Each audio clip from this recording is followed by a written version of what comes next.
Hey everybody, welcome back to another episode of the Unbreakable Sentai podcast. I'm James. Ooh, I'm Darius. No, I'm Noah. What episode number are we on, Darius? 31. There we go, 31. Hey. I was right. You were.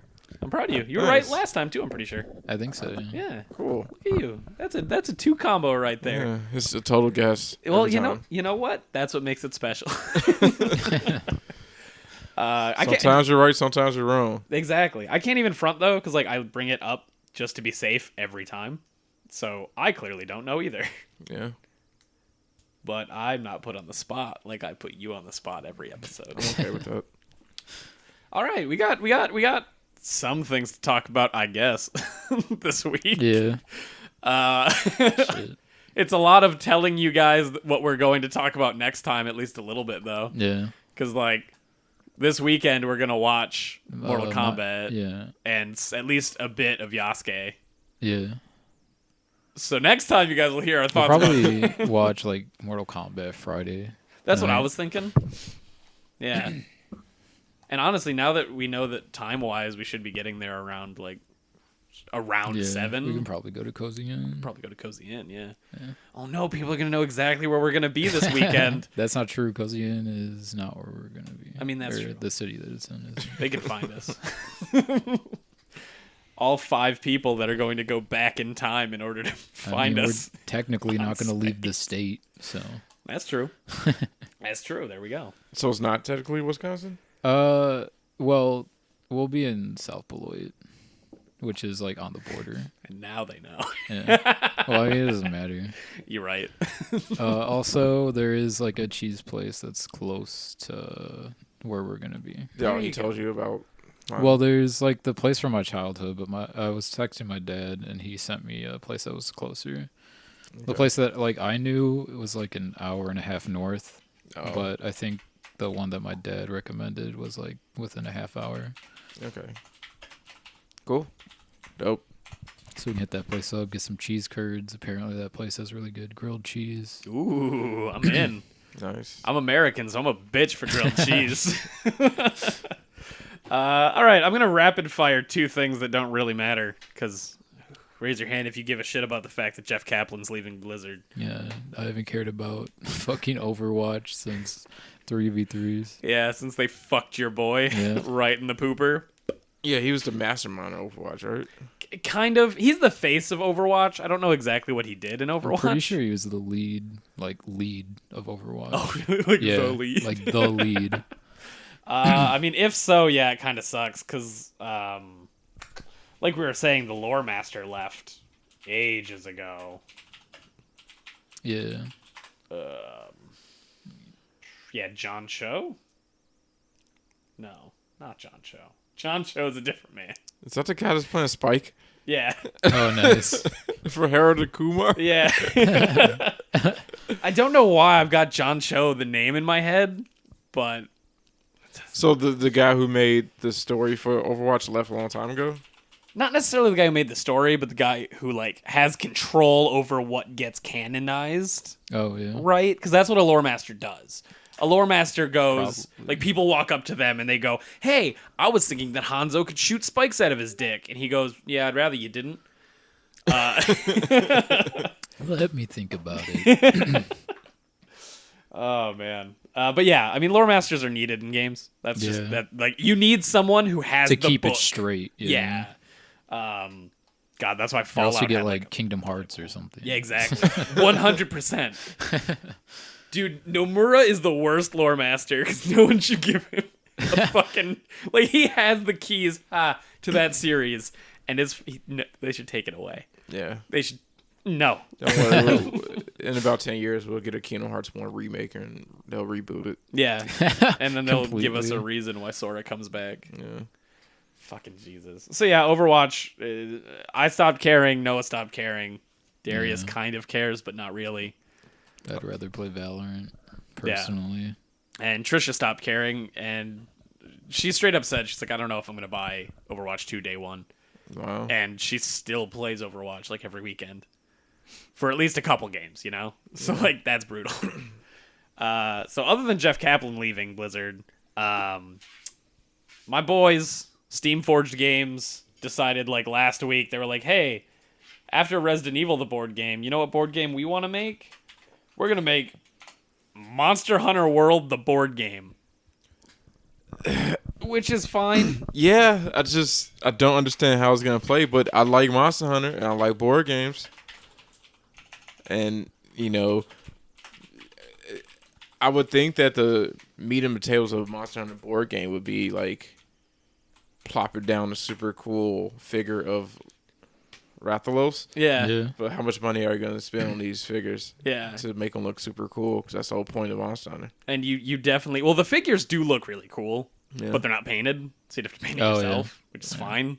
But I was telling Noah to get the Kickstarter like exclusive, which is cheaper, and like if you want to do the all-in package, which is everything, it's $288 when it retails for $440. So it's a good-ass deal, because you get both of the core packs, plus all the Kickstarter exclusive stuff, plus the 5 expansions, which in board game terms is a lot of shit. Yeah. For pretty cheap. So much. Yeah, like, I mean, Noah, you saw all the shit the 20 boxes I got for Resident Evil 2.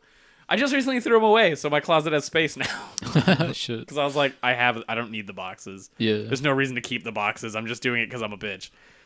Yeah. Like, I mean, my closet's just full of like package boxes. yeah. I'm kind of glad you're taking one of them. I mean, they're useful boxes. Oh yeah, I mean that's why I keep them, but it's just cardboard boxes fucking everywhere. Yeah. Oh, yeah. So, yeah, I don't know. The board game looks cool. I don't really know the rules. And kind of like what Darius said, though, I don't know. The fun of Monster Hunter in my eyes, because I'm not a Monster Hunter person, is how cool your character looks when you get new shit, you know? And I don't know how the grind is even going to work in that game. It can't be a grind. Right? Because it's like, okay, roll a d20 to see what you got from the Rathalos. Yeah. Oh, no, I got fucking dick sweat again. Like, guys, you want to play this 60-minute board game again? I need to pick up You get another to fucking stamp. higher tier monsters. They're having you roll D100s. And it's like, all right. Yeah, I mean, it's true to the experience. Honestly, dude, when I was playing Monster Hunter World when it first came out, I put like 200 hours into it, and I was trying to get like one piece, and I just like ran like one monster like 30 times, and I just gave up and ended up like crafting it through one of their systems. I just couldn't get it to drop. Yeah. I mean, at least they put in something that let you, right? Like, make it Yeah, anyway. yeah. Because back in the old days, you had to fight Devil Joe 5,000 times. Like, And hope for that 2% drop rate. yeah. If you're lucky, it's 2%. Yeah. Oh, jeez. Fucking terrible. Hey, man, that's board games for you. So I got 2 Castlevania-related things, weirdly enough. So Castlevania Season 4 got not announced, because we knew it was coming. Yeah. Is it the final season? They haven't said, but it doesn't look like it. I thought Sam Dietz on Twitter mentioned something about it. Oh, did he? I'll look. Yeah. But I wouldn't be surprised, because Sam Dietz is the same dude who wants to make, like, he has the rights to make something he's for the Devil lead May Cry. animator for Powerhouse. Maybe I'm not thinking of Sam Dietz. I'm thinking of the guy who, like, Samuel spearheaded it. Dietz. He's the director of Castlevania on Netflix. Is he the dude who wears the face paint, like the face makeup all the time? Or am I thinking of a different dude? I don't think that's this guy. Okay. The guy, he's Indian, right? The guy. This guy guy I'm I'm talking talking about is white. Yeah. Oh. So he's the head animator. The guy I'm talking about is like the producer who got the rights for it. Okay, So, yeah. honestly, I mean, if the dude who's producing it or whatever who is making this, if he wants to use the same studio for the Devil May Cry, whatever the fuck he's making, more power to him. I'll take that. Like, I'll take it no matter. Easy. Yeah. Give me Lucia. You know, like, haven't seen her in 20 years. Is that the girl from number 2? Yeah. The only good part of number 2? Yeah. Yeah. That's not true. There's 2 good things about 2. It's her and the fact that you can choose what your devil trigger is. That's cool. I don't think you're going to get her anytime soon. No. She's in the novel. That's canon. Did you read it? Sure didn't. I want to. Because it's about how Dante gets Balrog. It's like literally right before Dante comes back from hell. Like leading from 2 into 5. So I'm like, yes, I want it. But I just haven't done it. Is it somewhat newer or is it old? The novel? Yeah. It came out right before 5. So it's newer, I'd say, right? That's It's within the cool that last they 3 like years. cared enough to like explain how the fuck he got out of hell. Yeah. Because, I mean, the last time we saw him, right, was Devil May Cry 2, chronologically. Yeah. And it's like, oh man, I wonder how he stopped being such a stick in the mud and became the cool pizza-eating uncle again in 5. Yeah. So. No, I think I probably lied. I can't find anything, and I'm done looking. It was, you didn't lie, you were just mistaken. Yeah. I would never call you a liar, Noah. But yeah, season 4 got announced, or not announced, but they put out a trailer, and it looks fucking dope. Looks great. Looks amazing, and it Yeah. comes out May 13th, and I was like, oh really? Yeah. Like that's So soon. very soon. I'm with Noah in that I don't like binge watching stuff, but I'm gonna binge the shit out of season 4 of Castlevania. The animation's too good.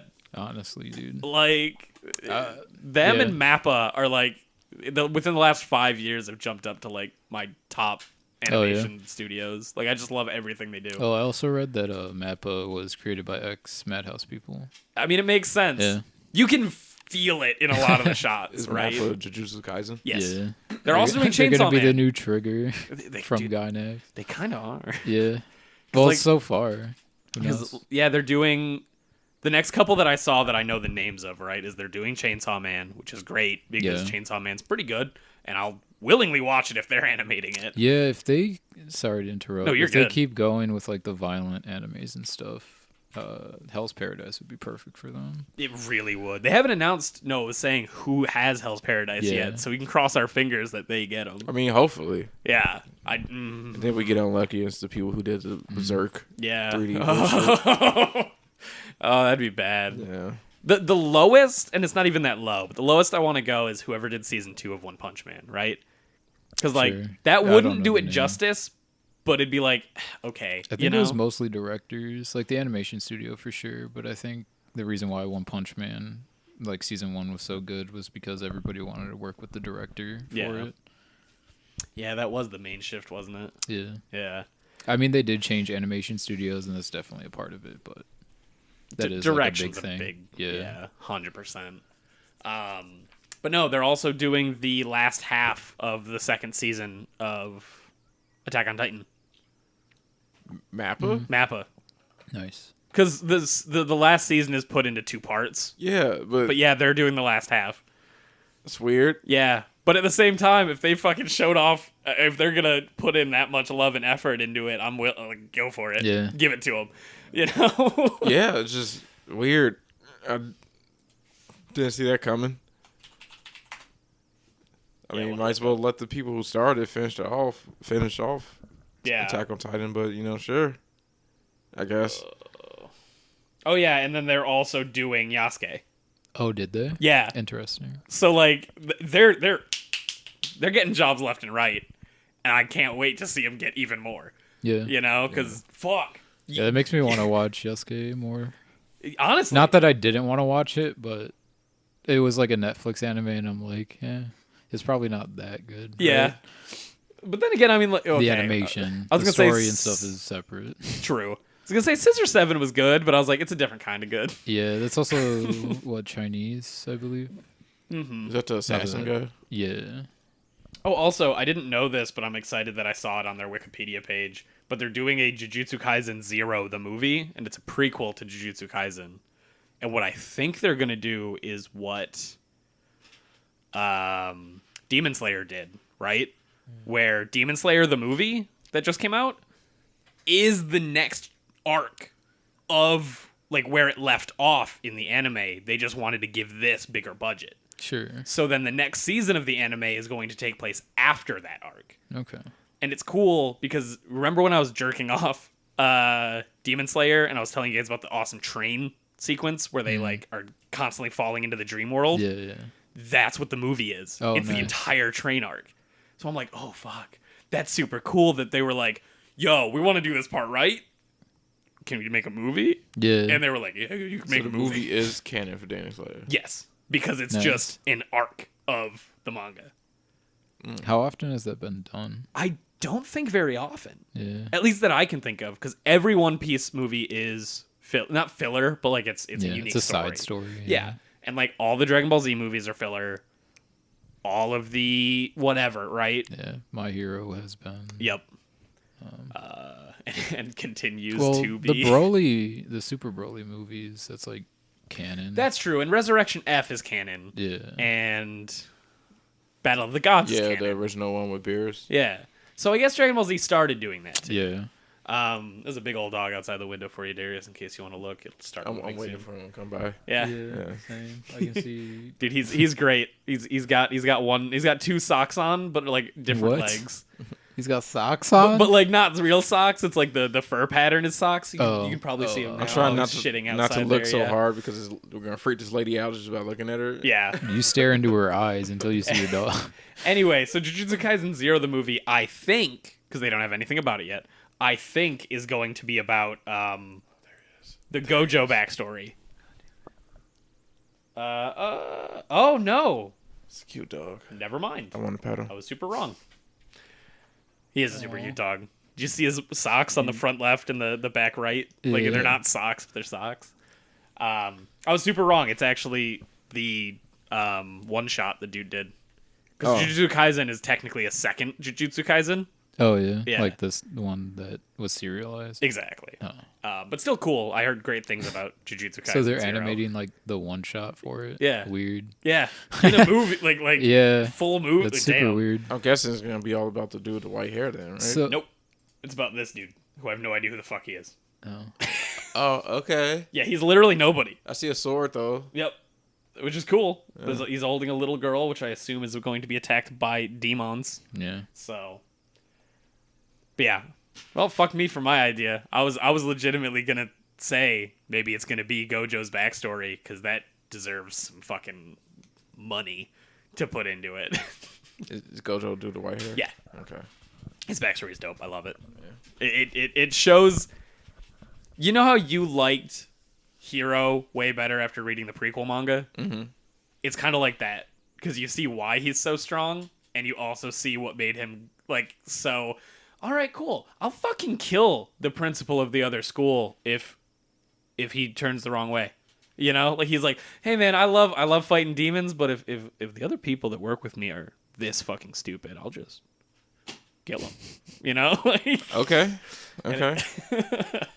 it's super good. Let's see what turns him into that. Some shit. What weeb shit are you reading right now? Is that the one you were telling me about? Yeah, this is Kaguya-sama wa Kyokura Satai Tensai Tachi no Rena.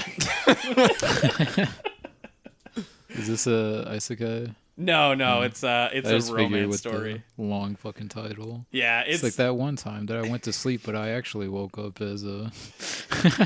as a person with the power to attract big titty women. Yeah.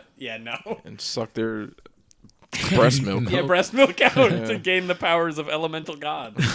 But I don't need it because I'm that baller. No. I'll talk about this for my manga corner. Fuck it. Yeah. It's up. I was telling Darius about it earlier today.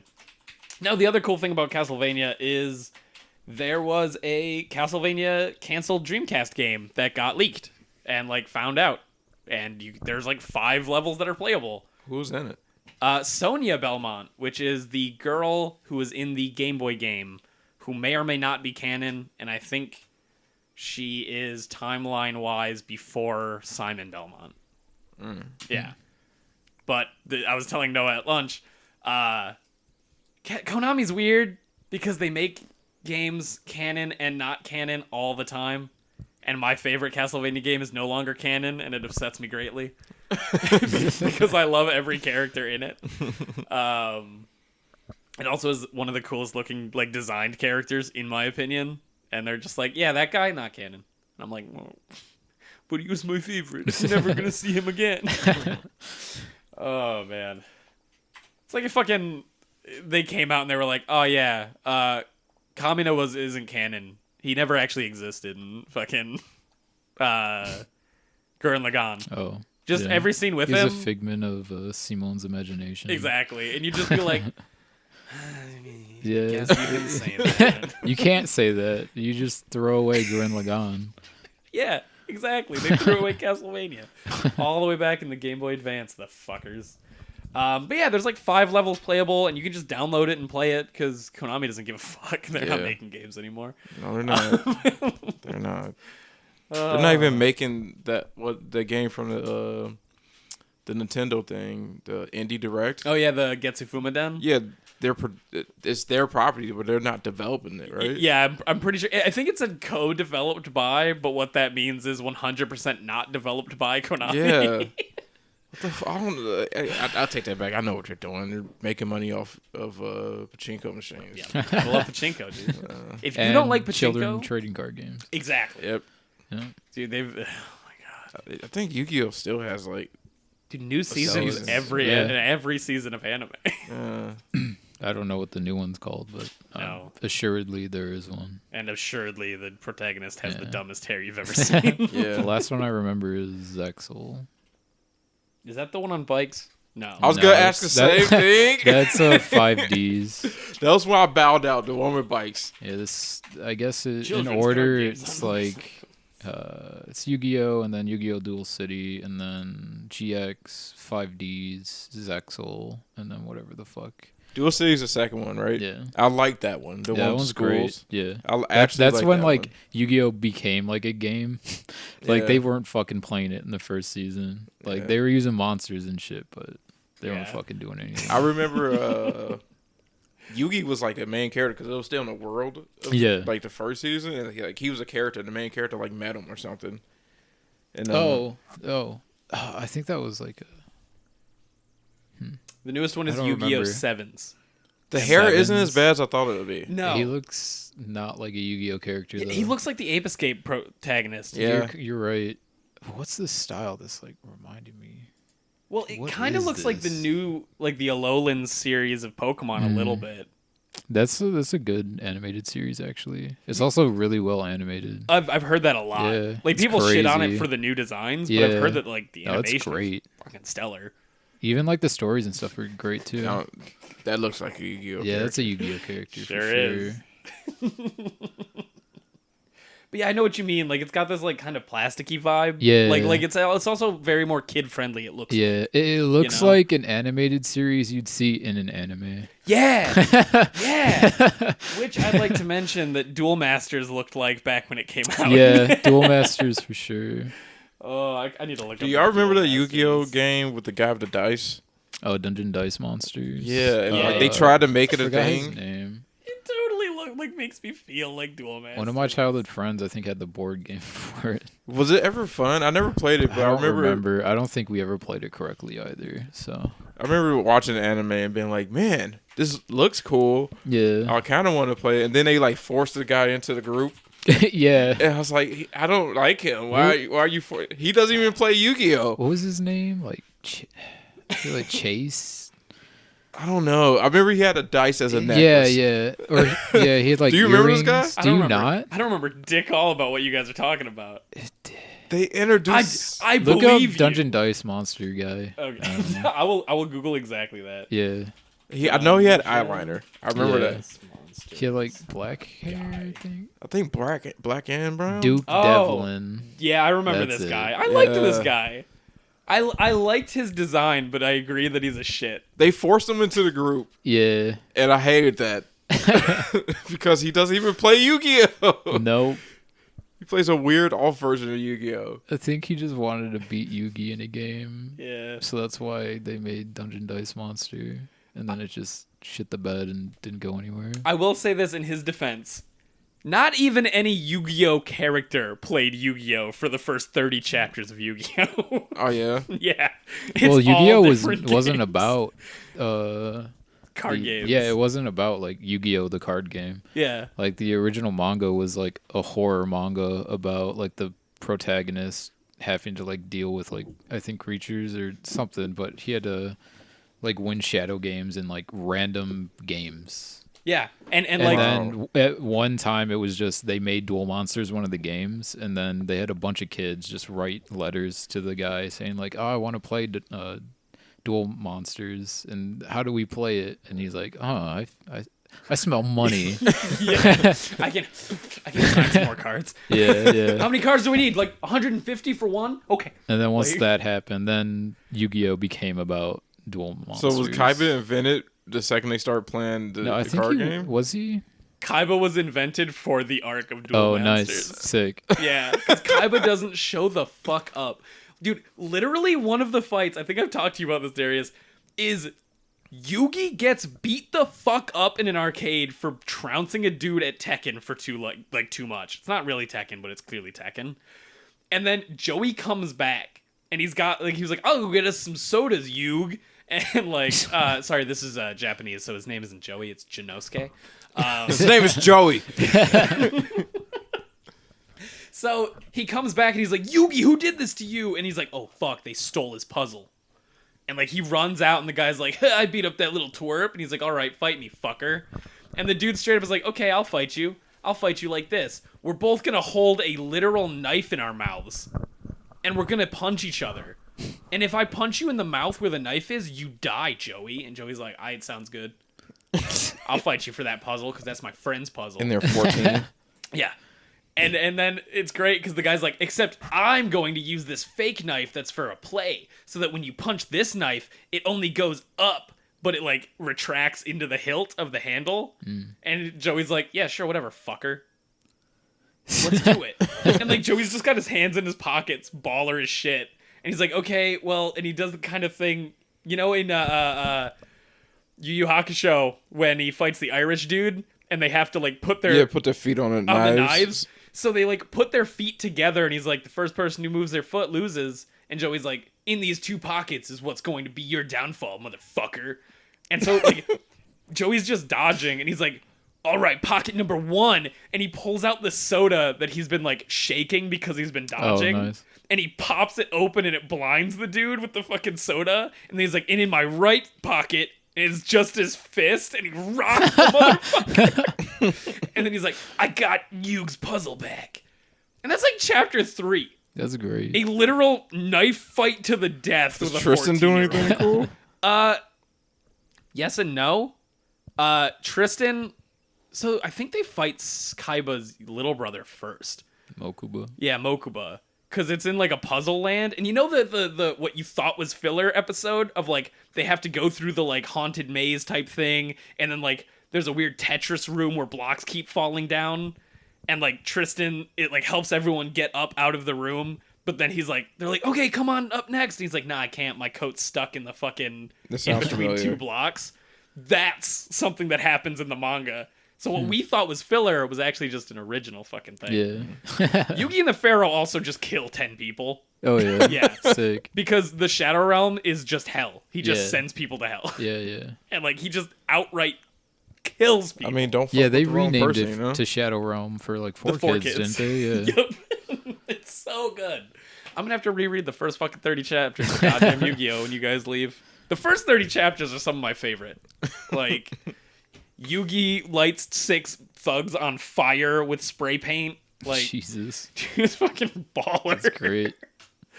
Oh, man. That was a good Yu-Gi-Oh! Talk. It's always fun talking about how shitty and weird Yu-Gi-Oh! is. So that's all I had on my fucking docket. Earlier, I guess last week, or for a couple weeks now, our friend Matt has been talking about like Sony a lot because he was kind of giving up hope and airing his grievances. And when I was talking to him, he brought up that he's upset that Sony isn't preserving their legacy, Sure. as in like not releasing their old games and not giving their old games love because their old games got them to where they are. And I was arguing with Matt, saying it's not really their job; they don't have to. But I thought about it a little bit more, and it kind of is like the reason they are here today, and they are where they are. And I was thinking, I wanted to get your guys' opinion on shit like game studios or not companies, I guess, pretty much preserve their legacies, like for the games that got them to where they are, like Xbox with Blinks the Cat. Yeah.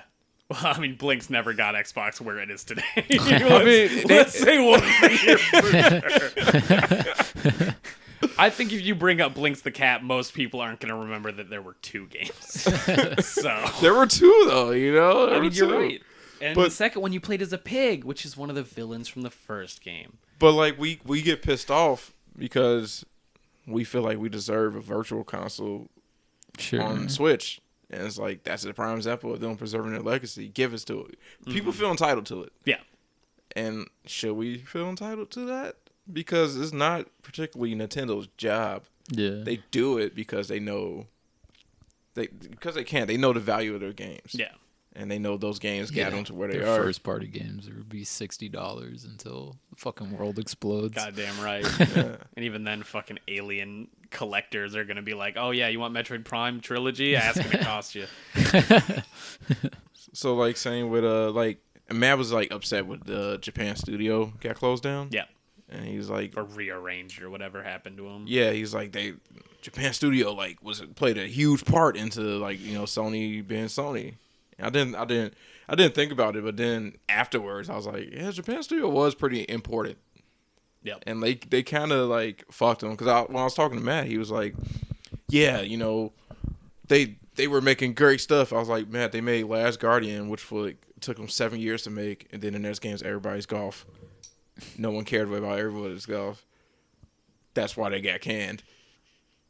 But, you know, maybe Sony should have, you know, gave them another chance because sometimes people just have hiccups in their, like, career. Oh, yeah. And that's a major problem with the gaming industry in general is that one hiccup. It's a lot nicer now, for sure. But, like, back in the 360 and even the early, like, PS4, Xbox One era, you made one mistake, you were dead, right? Like, look at EA, right? You make one game that doesn't sell like you think, and your studio is dead. Yeah. It's fucking EA. Yeah.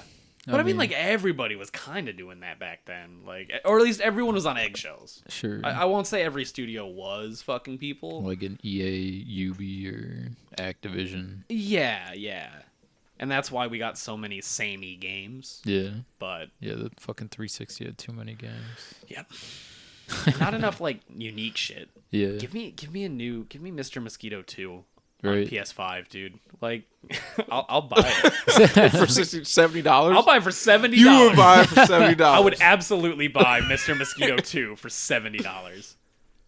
I mean, if you say so, I would think you're Okay. like $30 more, but... Fine, fuck it. Would you not buy a new Katamari game for $70? I sure fucking would. I'm not a Katamari fan. I'm the wrong person to ask. I don't know if I'd pay $70 for Katamari. I would easily. If it was a depends. brand new Like, game, like no levels were used, I don't know. I'd buy it for $70. It depends on like the length. Yeah. Like I felt kind of gypped buying a reroll for like what $30. It was 20. 20 Yeah. was it? All right. I still felt gypped. I feel It's a ya. Super short game. The first one is incredibly short. Yeah. If they do We Love Katamari for Yeah, We Love's fantastic. it's so much longer. Same with Beautiful Katamari that I still want to play with you sometime. Oh yeah. Beautiful Katamari reuses a lot of We Love Katamari's levels, but it doesn't feel as bad because it's in HD and actually runs at a decent frame rate. Okay. So it's like the colors fucking pop. It's beautiful. But I guess to go back to your question, is that we completely sidebarred No, that's here. cool. I think it is at least a little bit right. It's either a company has to preserve their own legacy and be willing to preserve their legacy, right? Mm-hmm. And if they don't, they can't be mad at people who like emulate, right? Yeah. Because it's like, let's say, because there's no legal way to give Nintendo money or Rare money for Star Fox Adventures, right? Yeah. There's no legal way to give them money.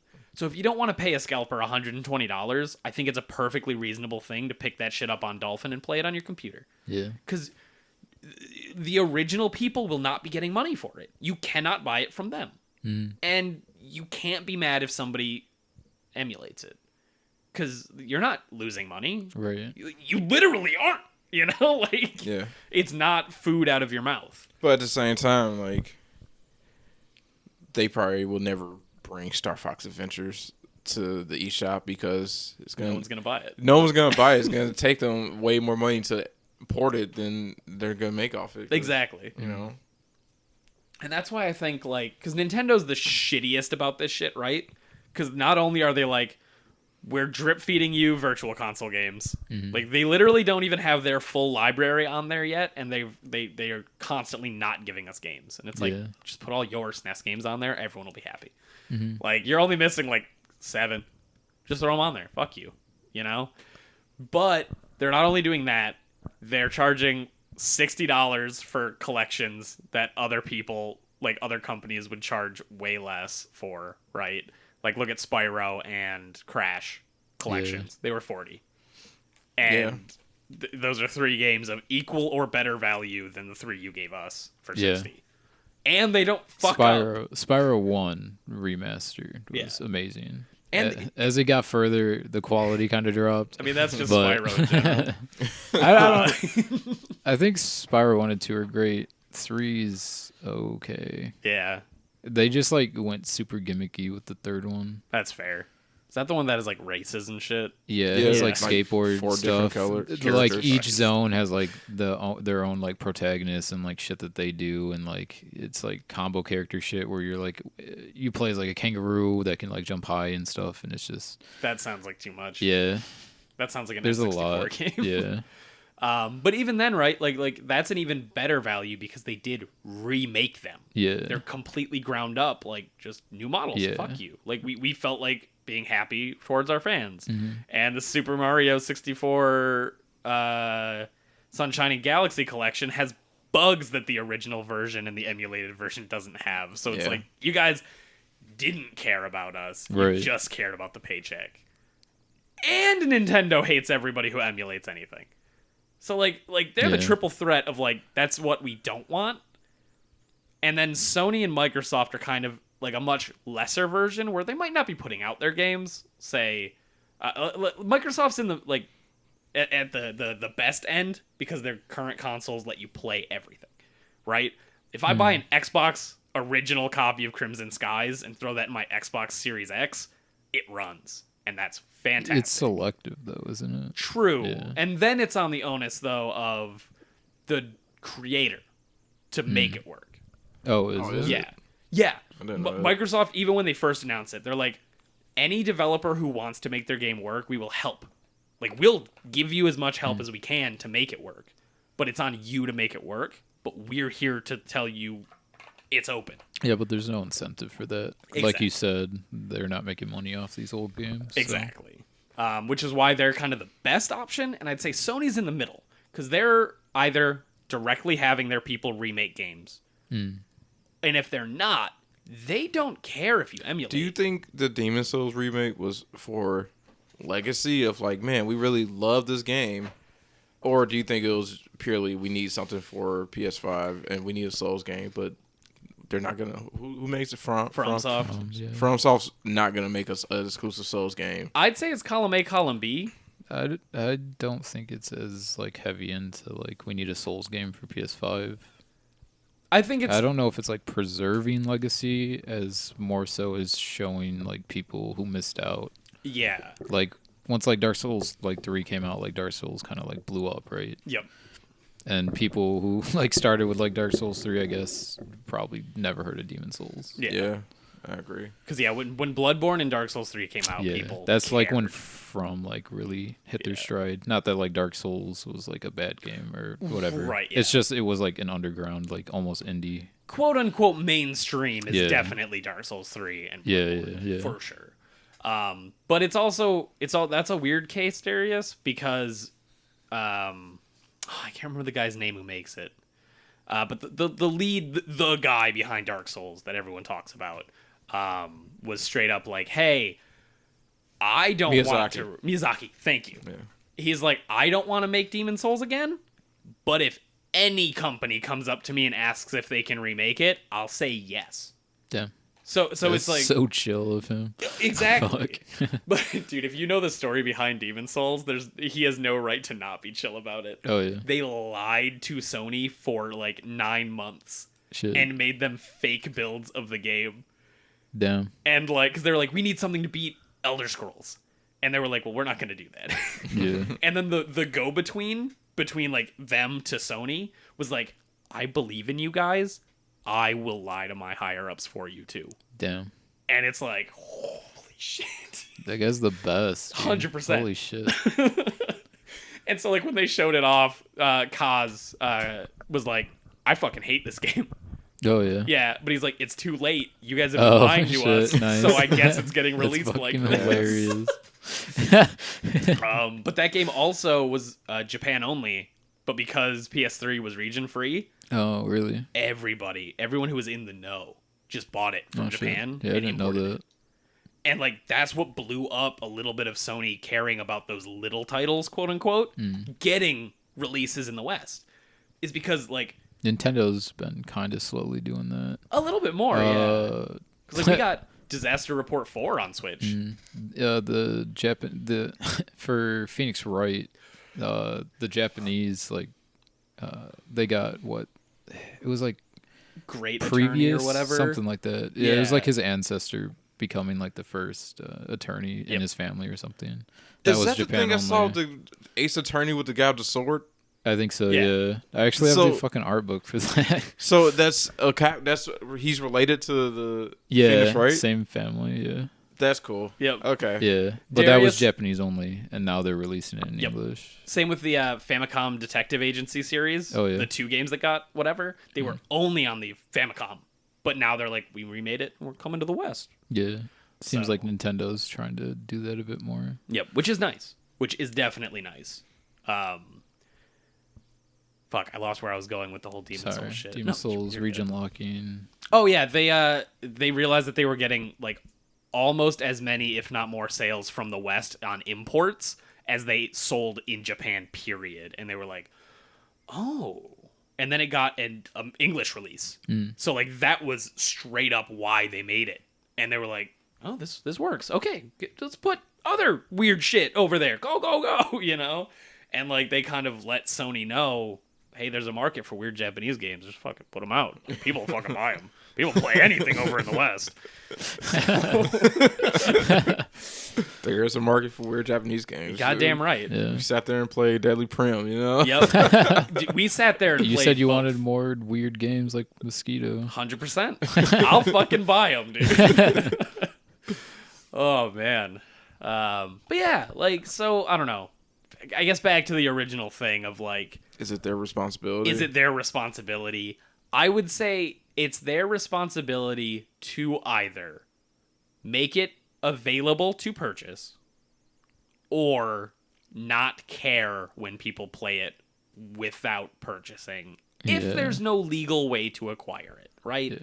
Because, like, I will never be mad at Capcom because I will buy every single version of Resident Evil 1, 2, and 3 and 4 that they put out more than likely, right? Because, like, I love playing Resident Evil 2 and 3 on my Vita. That was the best way to play it. And, like, they put Resident Evil 1 and 0 and 4 and 5 and 6 on the Switch.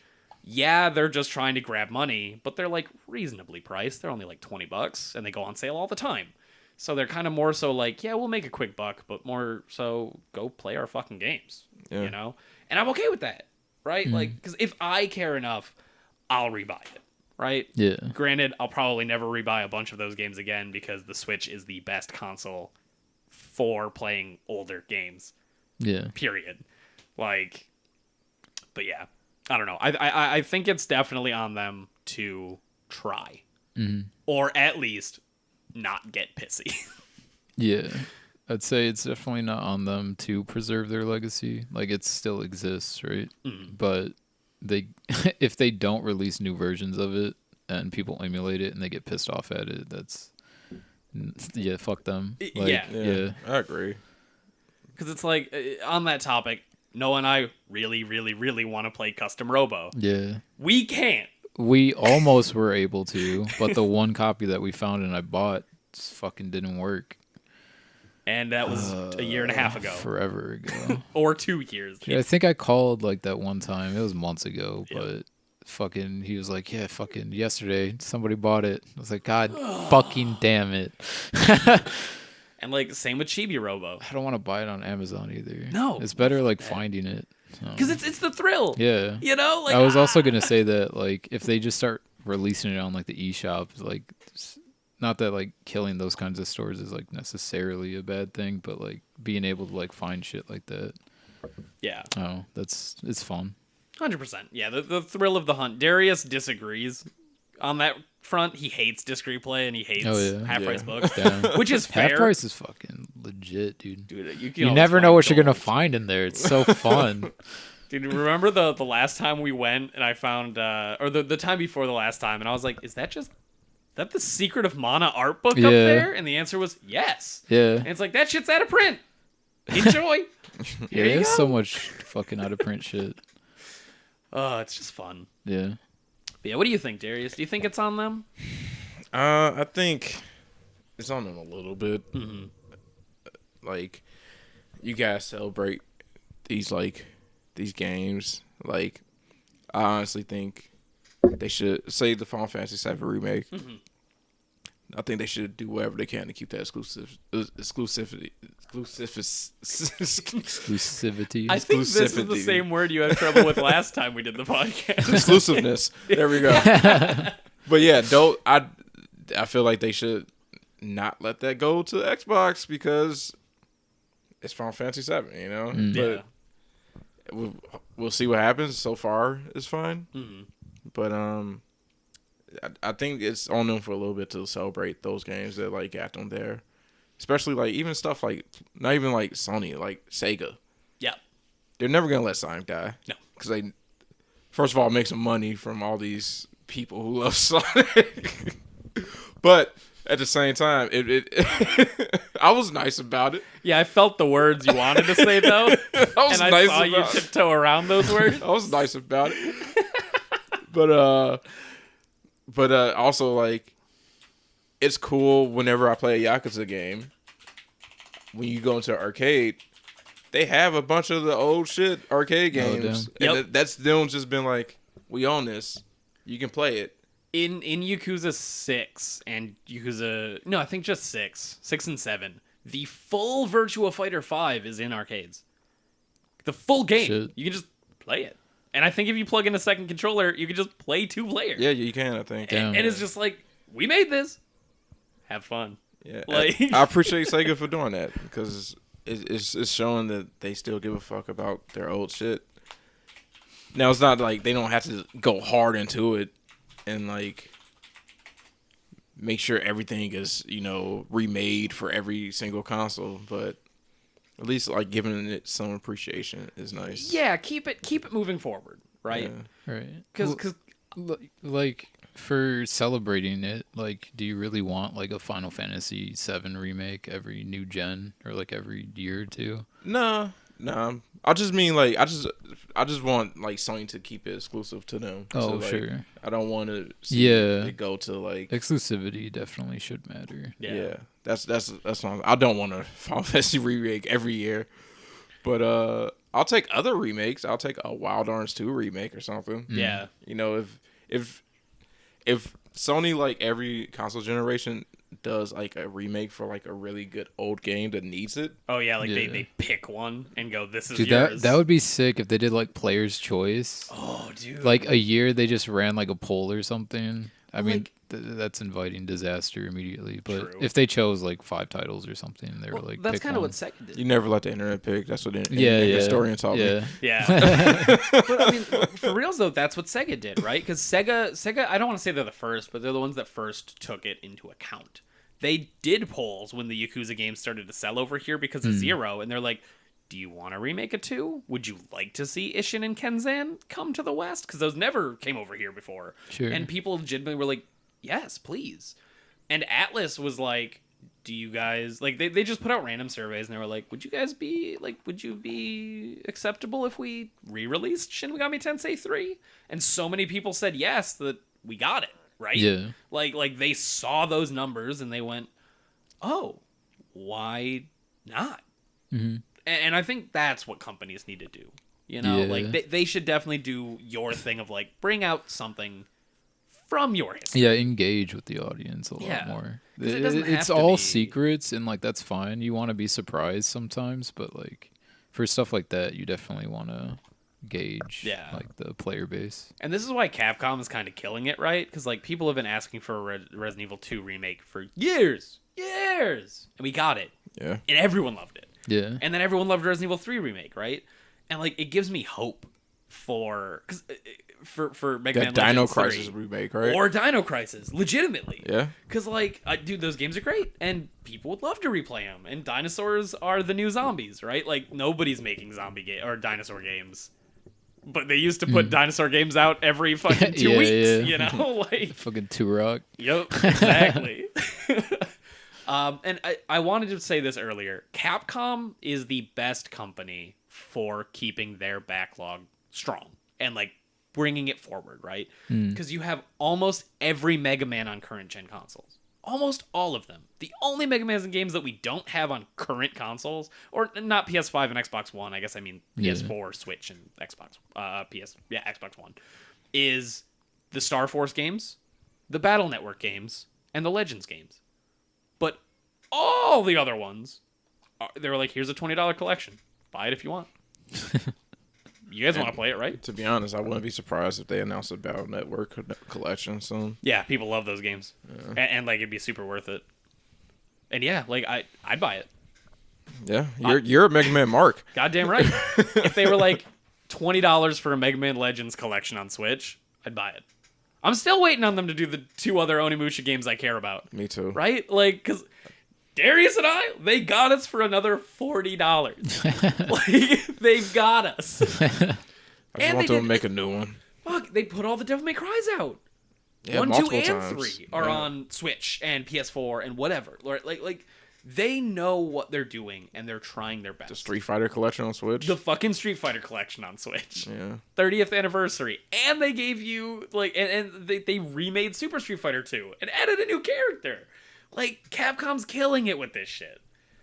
And I guess, I don't know. No other company is doing it to that level. Like, Capcom finally understood, yo, if we listen to our fans, they buy our shit.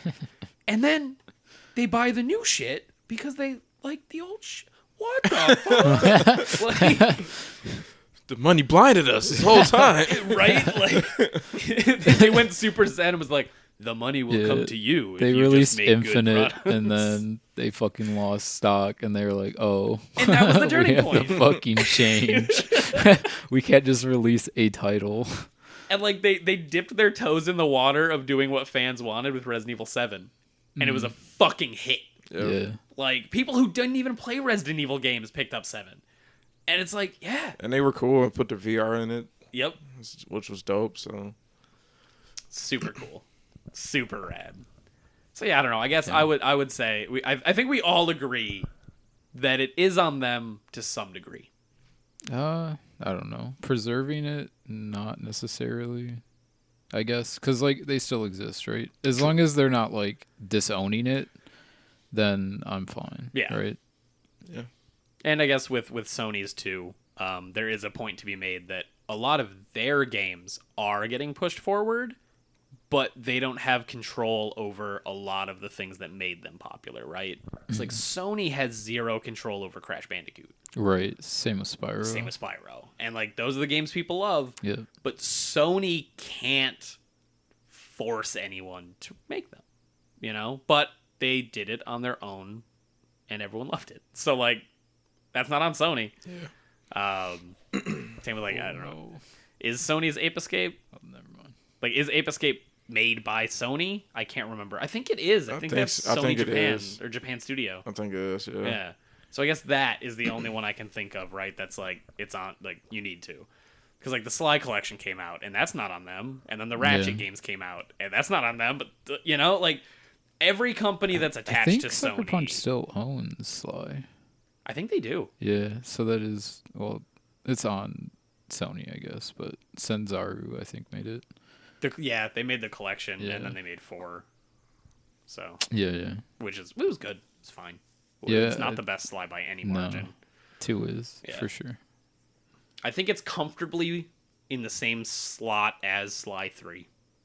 Yeah. I think it's 2, 3, 4, 1. Yeah. You know, like 1's not bad. It's just not what I like about Sly. exactly. Yeah, if 2 is like a 90%, 3 and 4 are 85s, and Sly 1 is an 80. How do you feel about the Japan studio being torn apart? It makes sense because they're more restructured, right? Because like they shoved Sony was like, hey, you're getting put into Team Asobi. Sorry. And then everyone decided to leave, which is I'm not mad about that, but like it's totally well within their right of going, I'd rather not, you know? I kind of feel like Last Guardian just fucked them. It really hard. And like you don't make a game across 3 generations and have it work out. I feel bad that like obviously they fucked up, they dropped the ball. Yeah. But I wish they had like more of a chance to like. I think the time that they spent on it fucked them more than like a shitty game did. Yeah. Because like after like 7 years, if you're like the producer for it or publisher for it, you're kind of like, it's probably got to be at least good, right? And then it's just garbage. And then you're like, do you want to spend 7 years worth of money again just to get like a shitty title that won't sell? Yeah. I mean, I feel you. It just sucks that. Yeah. It's a shitty situation for sure. Because you learned from failure as well. Yeah. Yeah, absolutely. But we might get some dope games from everybody who split off, you know. And we might get good games from the Team Asobi people, because that platformer that came with the PS5 was dope. Yeah. And like you're lying to yourself if you played that and thought like if you like platformers. Yeah. And thought it was bad, because it's good. It's a good platformer. Nice. Yeah.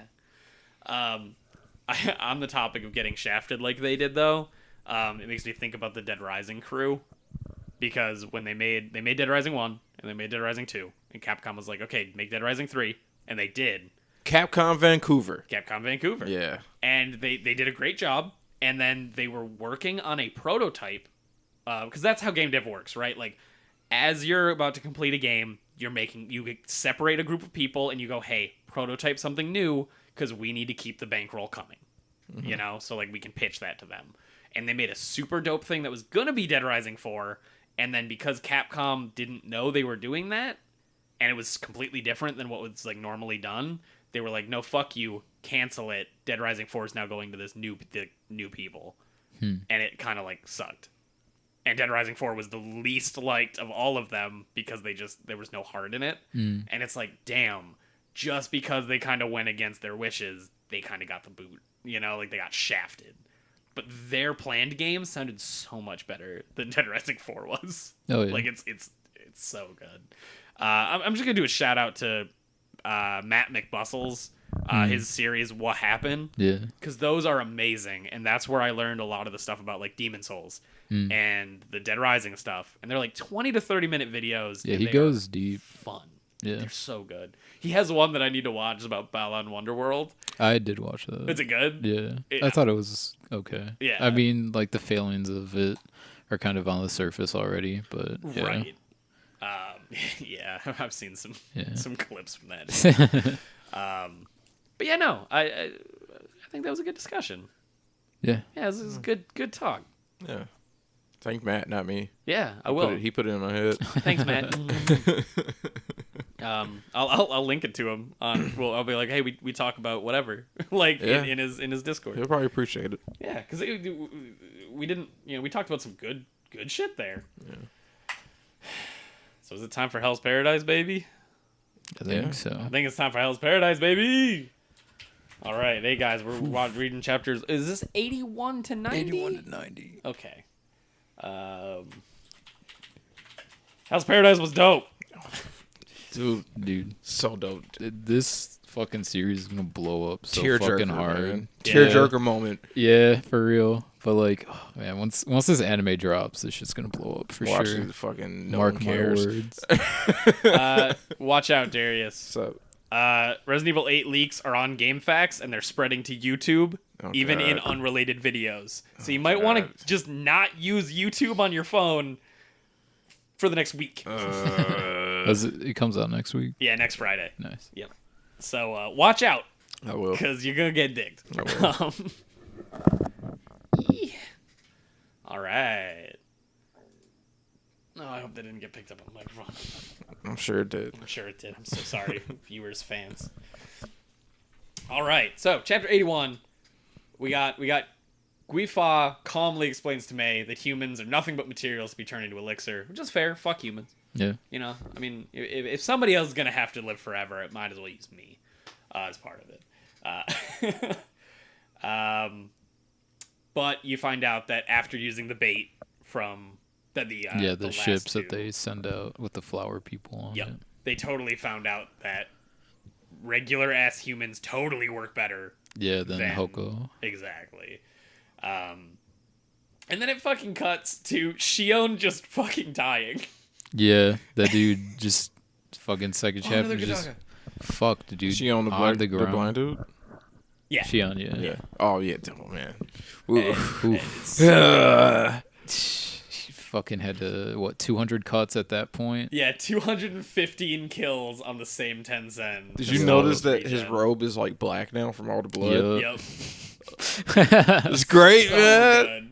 So good. I it's love only Shion. getting better, dude. Shion's fucking amazing. He really did slice him up with gusto. I'm glad they did this because I was wondering if that technique, if that technique or if that idea would work. Right. If just like exhaust them. You know? And it totally does work, but not well. Yeah. So the cool thing about this is if you just take into account like if an army attacked a Tensen, there's a very real chance they could win. Yeah. Right? Yeah. Because like if it, you know, like taking into account like what people would have, right? Like cannons, guns, things like that. At this time, an army could feasibly win against a Tensen. Yeah. They can't win against those butterflies. I mean, maybe if you keep throwing people at them eventually. Yeah. But yeah. That's why I said an army. Yeah. a lot of men. It's gonna be like if they work together and like transformed at the same time. Yeah. I don't think that's why I said beat them. Tensen. Yeah. Oh, like, if it was singular. Literally maybe, one Tensen. I think an army could take. Yeah, but there's like 8 of them. Yeah. So not anymore. Ayo. Yeah. But I was gonna say they're like the fucking kill robots from Zap Brannigan and Futurama. Yeah. The killbots have a kill limit. I just threw waves of men until they shut down from killing so many of them. Oh yeah, and we get the really cool thing where Shion is fighting so hard that the wound on his neck is reopening. Yeah. Because he was using Tao and like his energy to keep it shut.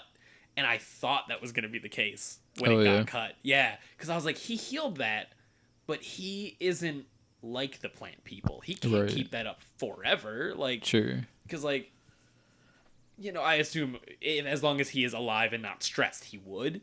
But I figured eventually he would have to get the doctor kid to kind of actually do some medical on it, you know? Yeah, I guess I always just figured it closed itself. Like, it wasn't tied to his Tao. Yeah.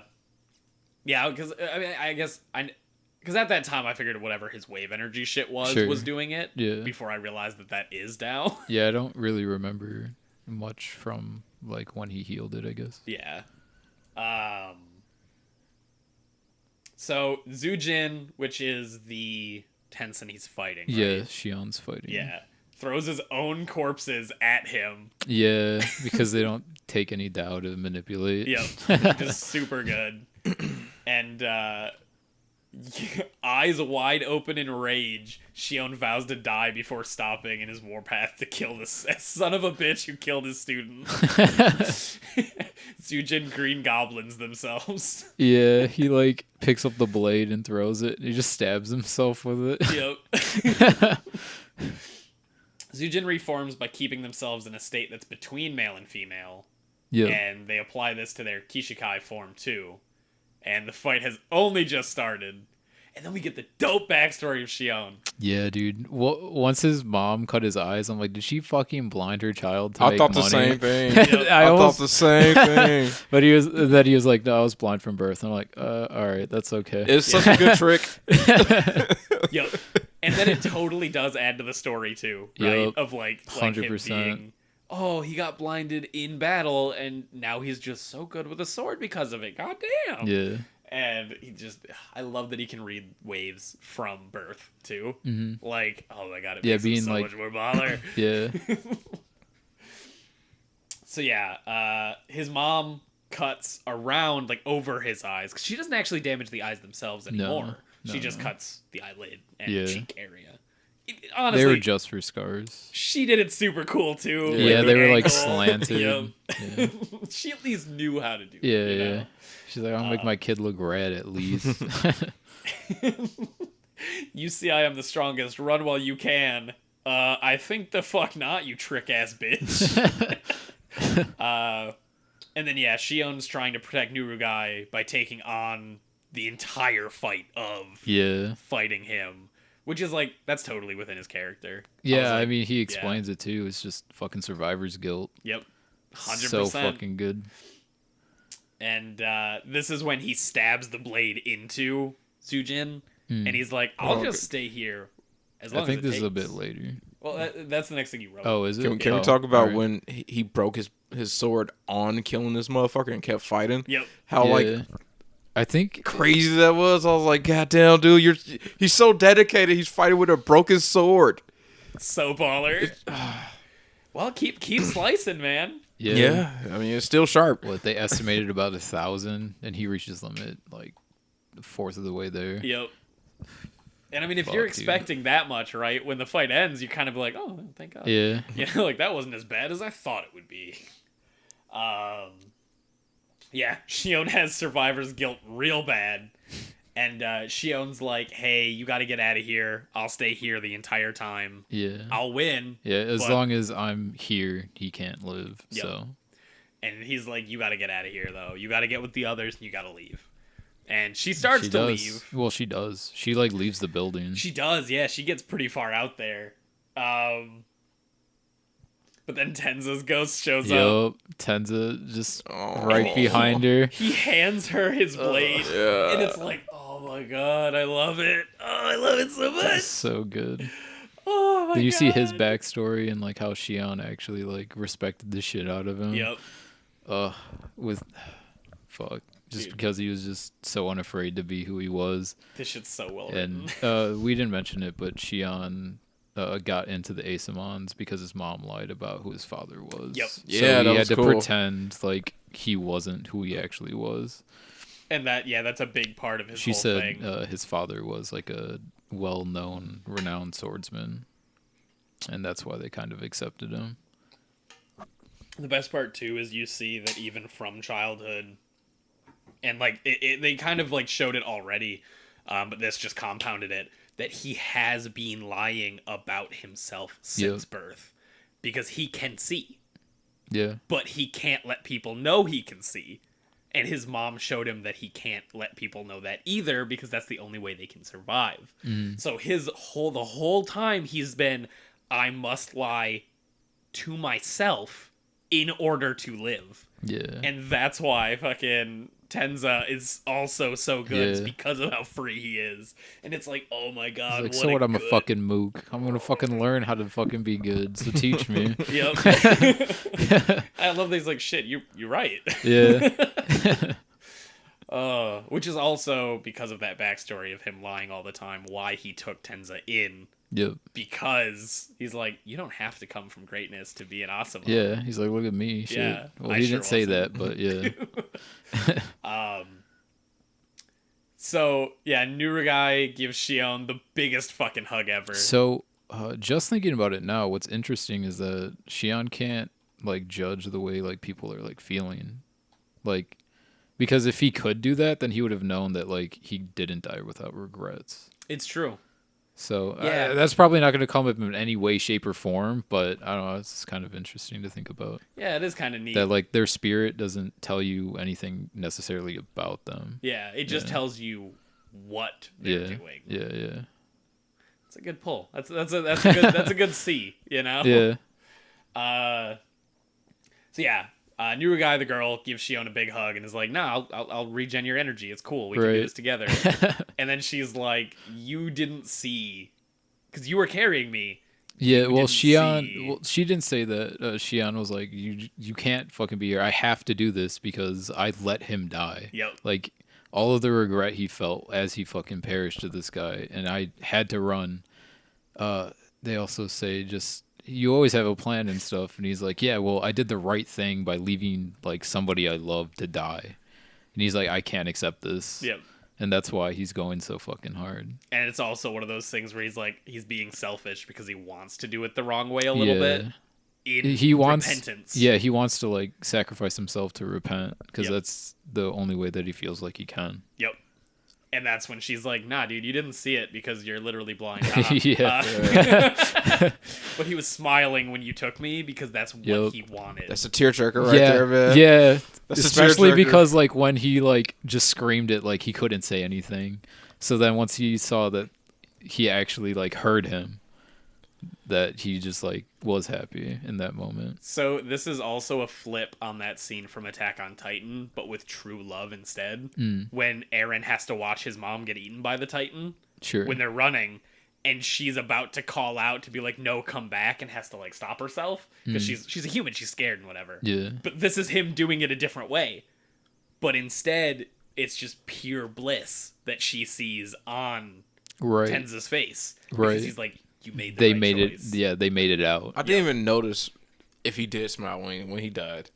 I don't think in the original chapters. Yeah, I'm not sure.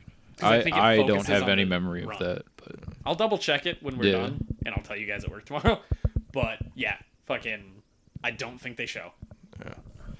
It's just good writing, man. It's the tearjerker so of good, like, dude. of course he didn't see the smile. He's blind. Yeah, because he can see the base shape. And that gives him a lot of information. Yeah. But you can't see, like Noah was saying, like emotions. what he felt. Yeah. Yeah. Fuck, dude. I'm just thinking about when he's like, "I've got to tell them to run." I can't talk. Dude, like once that happened, you're like, "Oh fuck, dude." It's like the rule of anime is you're like, he could still make it. Yeah. He's not gonna make it. I've seen anime characters spit blood before. He's done. Yeah. That's it.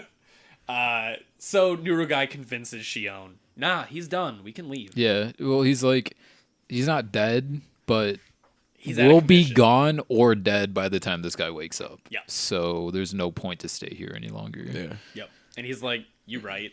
Yep. And then he pulls out more puns because Shion's the best. and doesn't she go, "No puns right now. I think so, yeah. We gotta go." So Guifa just gets up and leaves after finding out that most of their allies are fucked. Yeah, just fucking Tenzin dropping left and right. She's like, "Well, I guess we're done here." Yep. Then she goes to Rien. And a loud noise makes everyone big scared. And, yeah. They should be. All of the fucking other Asamon and the Stone Village ninjas literally centipede kick through the fucking door, and they're like, "Whose ass getting beat tonight?" So, Gantetsu Sai gets a cool ass eye patch. Yeah. And Fuchi is like, "You fucking plebeians don't understand the beauty of why I did it at an angle." Yep. Fucking Toma's like, "No, you should keep it straight." And fucking Chobei's like, "Nah, you're wrong." No, he knows the diagonal's way cooler. I love that Fuchi's like, see, yeah, he's right. Dude, he smiled too once he said it. He's like, "Yeah." Yep, so good. So Toma learns that his brothers had relations with one of the Tencent, and he's just like, "It's no big he was deal." Super jealous. Yeah, but he's like, "What? What the fuck?" So we don't know if Chobei's along for the ride or if he has something else. Yeah, they interrupted him. Yeah, but it's like clearly Chobei's probably gonna do some shit. I mean, he wants to kill Gabimaru, so. Yep. But I don't know if it's a thing where I don't think he's going to risk them not being able to get off the island because he cares too much about his brother's survival, right? To try to have a dick waving contest. Yeah. Right before getting on the boat. But he also can't go back to Japan because he'll just be arrested and or killed on the spot. Yep. Well, so. I don't think he cares. Yeah, that's true. He can't be killed. Like, he has to do something, is what I'm saying. 100%.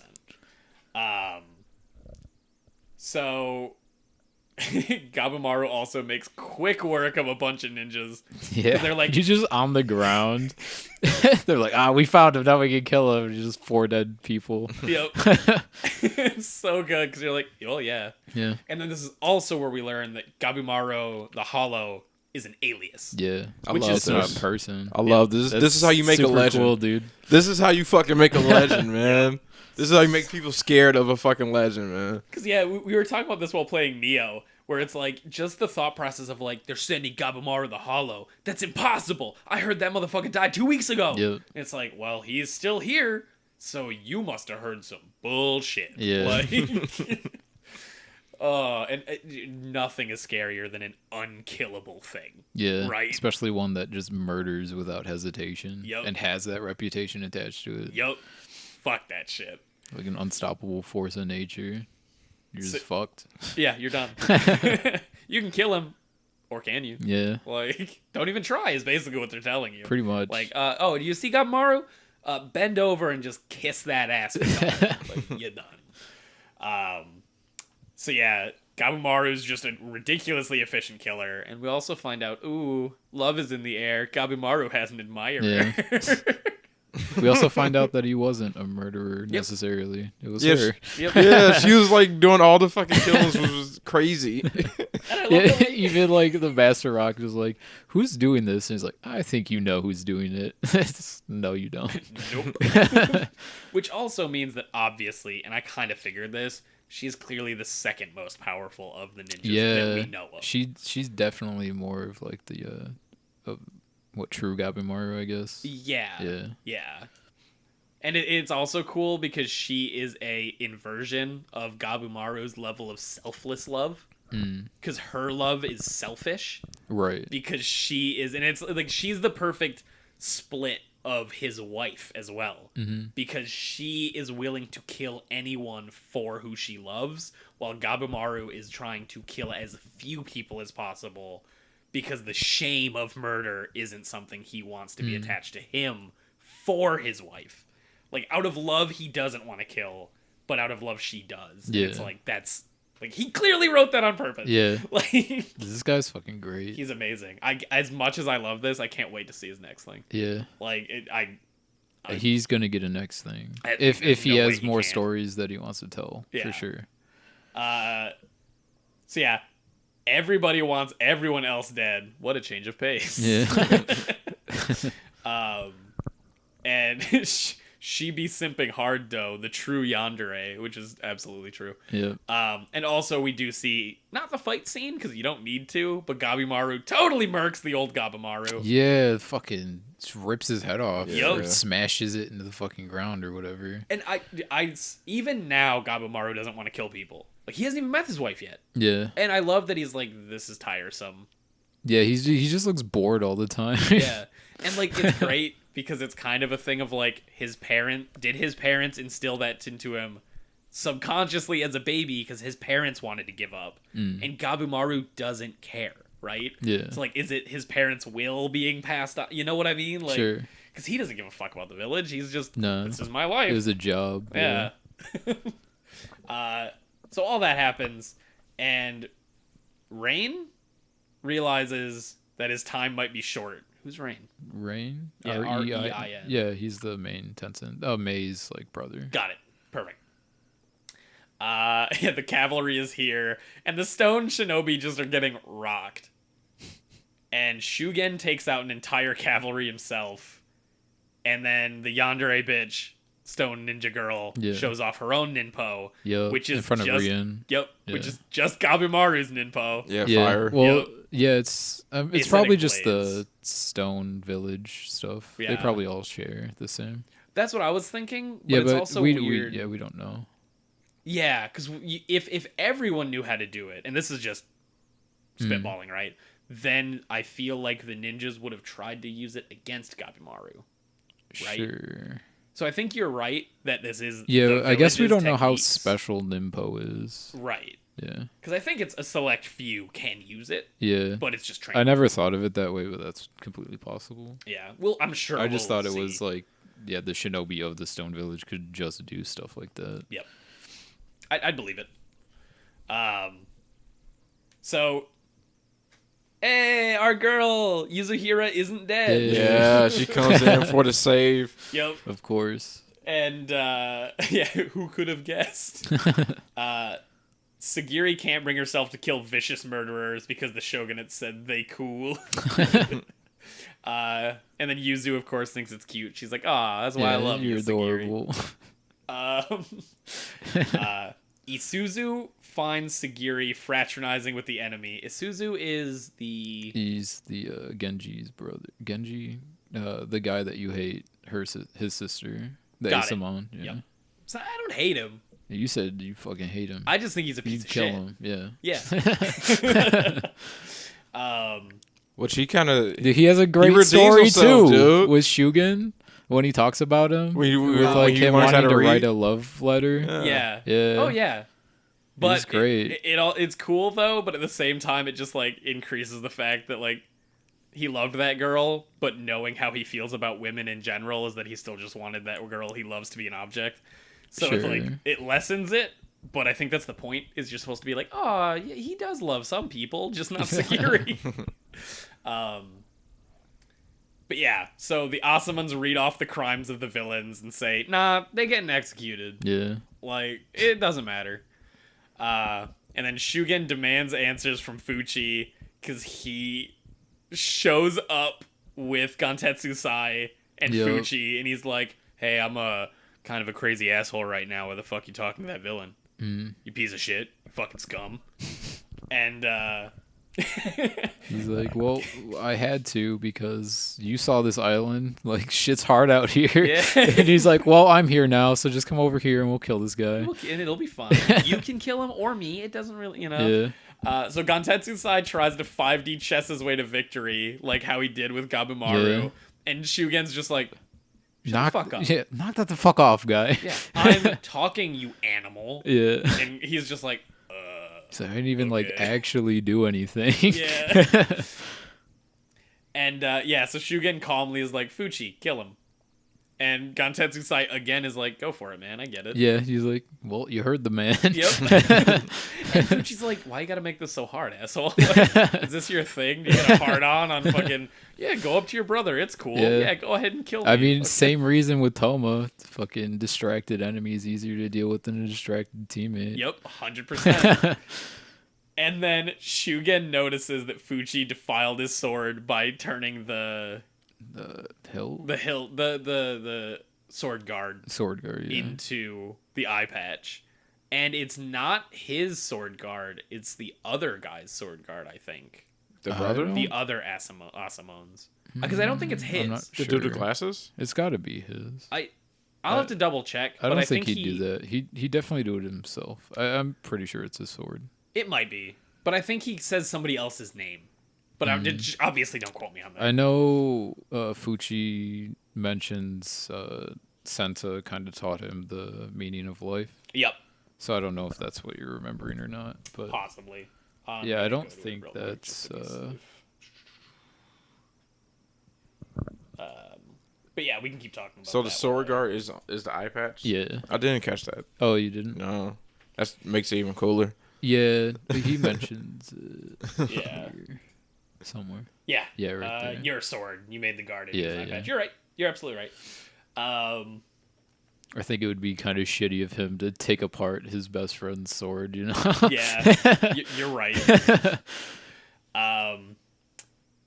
So yeah, Gantetsu Sai's like, okay, enough of this bullshit. Fight me. Yep. Fuck you, fight me. Yep. And you find that Shugen can just copy the technique of any Asamon that he's like been with. Yep. And of course that would make him an unstoppable god. Yeah. Mentioned it by saying he transformed into somebody to dodge backwards. Yup. Yeah. He was so thrown off. Yeah. He literally was like, why'd he change? What the fuck was that? Yeah. That makes no sense.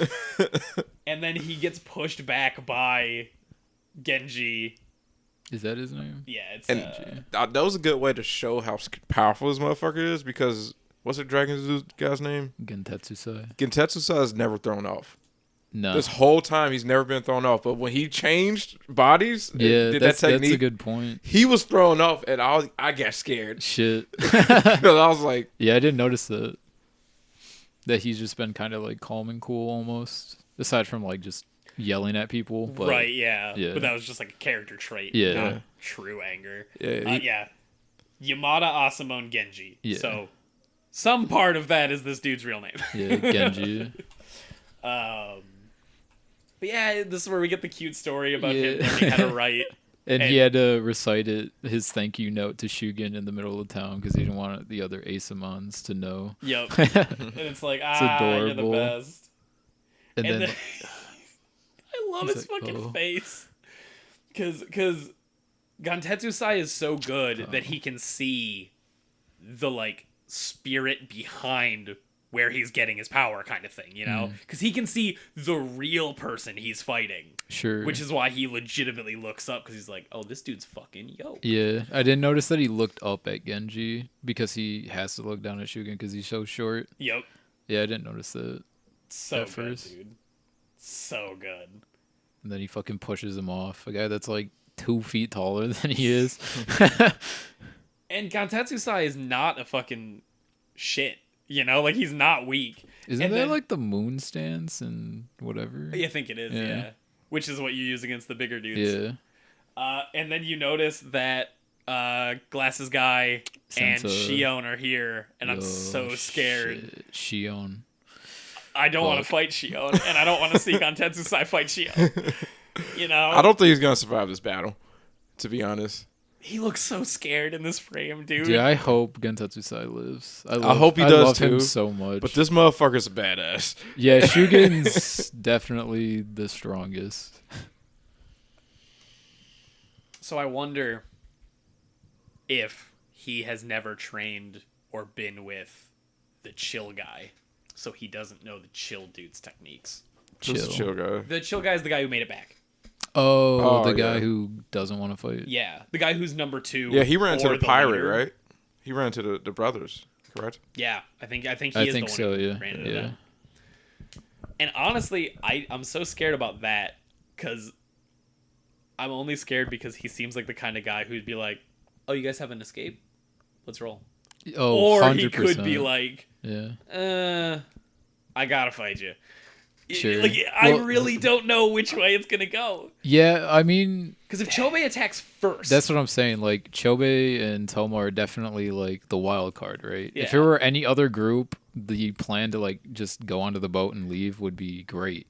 Yep. And he'd probably accept it, right? But with Chobei, like, we have no fucking idea what he's gonna fucking do. Yep. And we don't know how he'll react to the fact that. We also don't know if he wants to go on the boat either. Yeah. Because Chobei might not. Yeah. Like, I mean, the only thing we know that he wants, aside from his brother's safety, is to be immortal. Yep. And Rien has the immortal elixir, so. Yep. Who knows? Next time. There's so many mysteries, and there's only like 30 chapters left. Yeah. It's so crazy. This guy's so good. So, if not tonight, I'll probably read all of this on the iPad when I'm at your brother's place. Don't read it with us there. I'll be stone-faced. I don't believe that you could. No, dude, I absolutely would. If you want me to not go into a different fucking room and like hey don't guys, even say anything. Hey guys, I gotta go to the bathroom. 15 minutes later, I just come out and sit down, and I'm just stone-faced. What happened, James?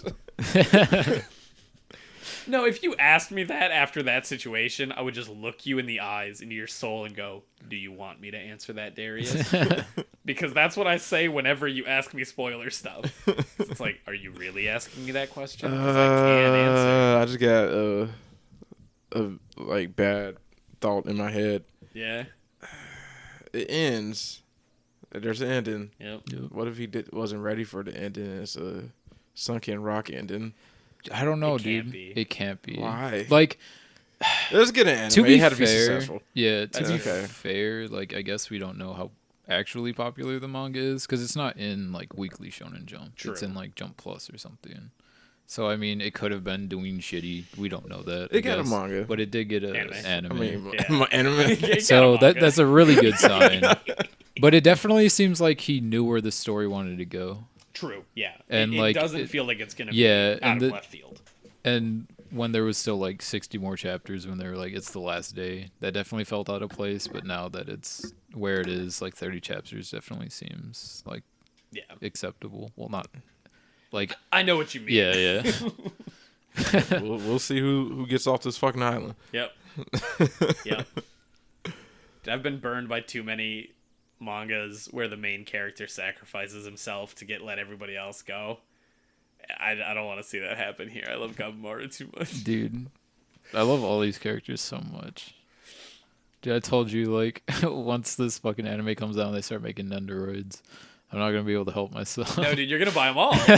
You're going to buy them all. Yeah. And I'm going to probably buy at least one. I definitely want Gentetsu, Gabimaru. Shugen's dope as fuck. I love him. I'm going to get Shion. Shion's great. I have to There's get too Shion. many good characters. Chobe, and if I get Chobe, you got to get Tomo. Yep. And you know there's going to be an EX Chobe. Oh, that has where he's plain like shit. black. Yeah. Shit. God fucking damn it. Dude, it's going to be so good. And then if they don't do it, I'm going to have to get like a Bleach-related Nendoroid so I can put the Shion head on that one so he can have his black robes.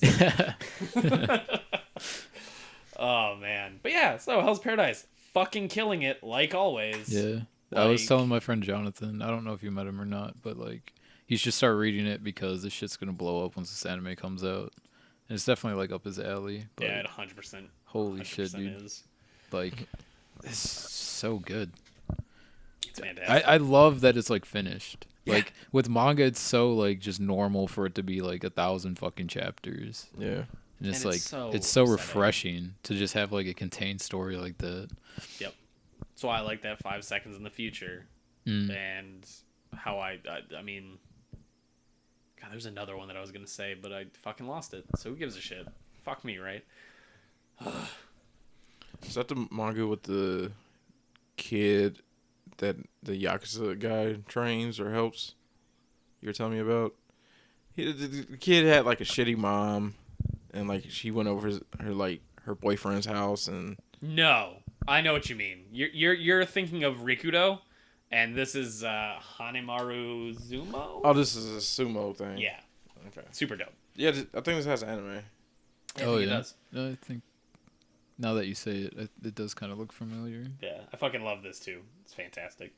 This looks great. Yeah, his whole shtick is that he's too small. Oh yeah, Yeah. nice. And Well, that probably helps him. Yeah. yes and no, because Well, sumo with doesn't have sumo- weight classes. Oh sure. Everyone fights everyone. Yeah. So it's like, he's like, no, I love sumo. I'm still going to do it. And Yeah. everybody's like, This is gonna be harder for you. Yeah. But and dude, there's a really sad part in this. Fuck it. I'll talk about this and the other one real quick. oh yeah, I thought that's why you had this up. 'Cause No, you were gonna I talk had this about up it. because I didn't want to have this anime weeb trash one up right now. So I went to my other one that I've already read through most of this, but I wanted to reread it because it's so good. So fuck it. Yeah, James's Manga Corner 2 up. We're doing doubles today, baby. Yeah, I mean, you missed a few, so. Exactly. I wrote Kame's instead of James's. So, the first one we're going to talk about is Hinomaru Zumo, and it's about sumo. We just said that. But no, it's great, because there's a really sad part, because his mom's in the hospital, and she's just super sick. And she's like, I'm really sorry that you like sumo, and I gave you the small frame. Right? Because it's like, she's sickly, so that's... And he's like, it doesn't matter, Mom. Like, I love it, and I'll show everybody that it's not whatever. Right? It's the size of Size the doesn't dog. matter. Yeah. But like, it's so good because he shows up at the school, and like, he shows up at the school and there's a sumo club, and this guy clearly is like the guy who wants to do the sumo club, but the people the karate crew kicked him out of the sumo area. What? Yeah, because he's like a weak piece of shit, you know? Sure. Like, he's just... I don't want to say emotionally weak, but, like, he doesn't have courage. Yeah, You know, he doesn't have the fighting spirit. And, so, the first, like, major battle is that he's like, oh, man, you love sumo too? He's like, yeah. And he, like, I'm really ashamed of it. And he, like, takes off this thing, and there's, like, dirt packed with, like, hoses as a ring. And he's like, oh, I shouldn't have showed him this. This is embarrassing.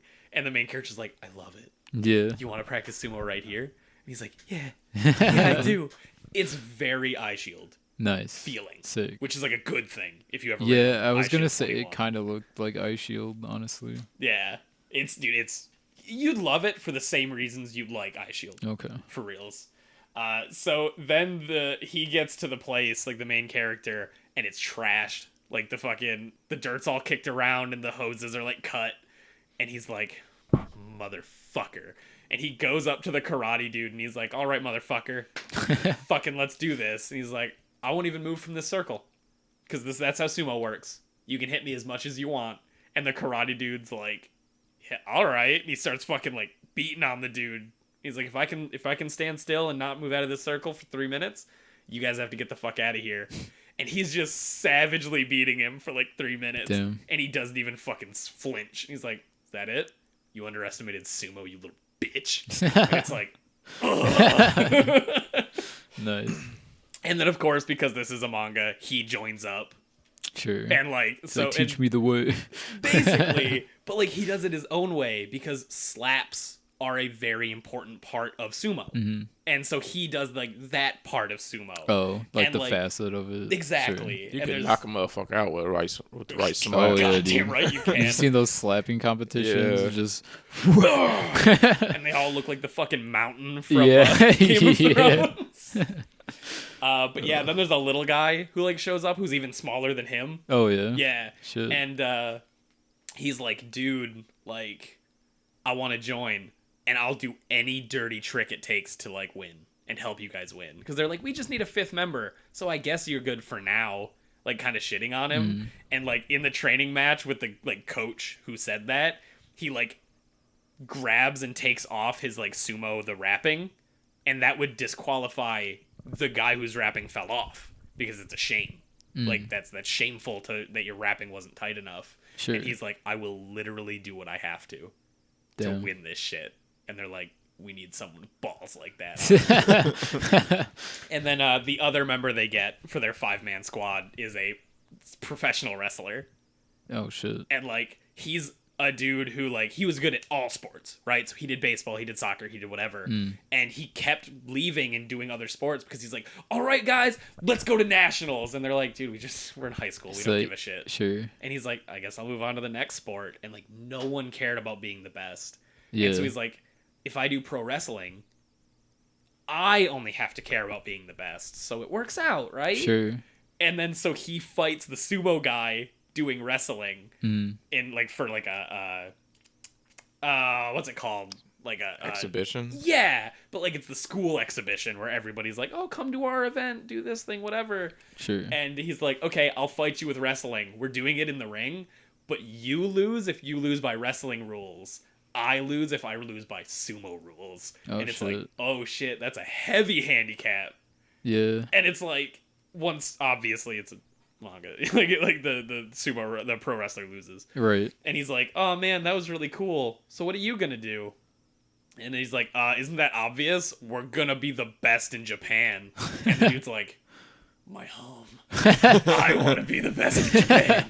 And yeah, dude, it's super dope. So Hell yeah. clearly That's I'm gonna reread it because it's fucking amazing. It's dope. I'll click through a couple pages here for you, Noah, real quick, just so you can see like that the art is like pretty good. Yeah, I like it. Yeah, like dude, the main character stops a molester in the first yeah. fucking like thing, but then because he's wearing the sumo outfit, the police Yeah. get up to him and they're like, you're the pervert. And he's like, Yeah, no, right. like, it's not me. But yeah, dude, I fucking love it. And it's just a story of like never give up Yeah. because you're the fucking best. Hell yeah, dude. And it's like, of course you're the best. You're always the best. He grabs this dude by the face who like flicks a cigarette, and he like grabs him and pulls him down to the ground. He's like, pick that up. You don't disrespect the sumo ring, motherfucker. Damn. It's like, oh, I love this guy. Respect it. Anyway, so that's Hinomaru Zumo. It's really good. You should read it. It's super dope. And then the second one is that super weeb thing I said of Kaguya-sama whatever. I think it's like called Romance is War or Love is War or something like that. And it's kind of like a basic romance manga, but with a twist, which in this day and age you need. Yeah. Basically, student council president and the other person, like his second guy and a girl, and they kind of have feelings for each other, but one is super wealthy, ridiculously like wealthy, and the other one, the guy, is like super duper smart, so it puts them above everyone else at the school.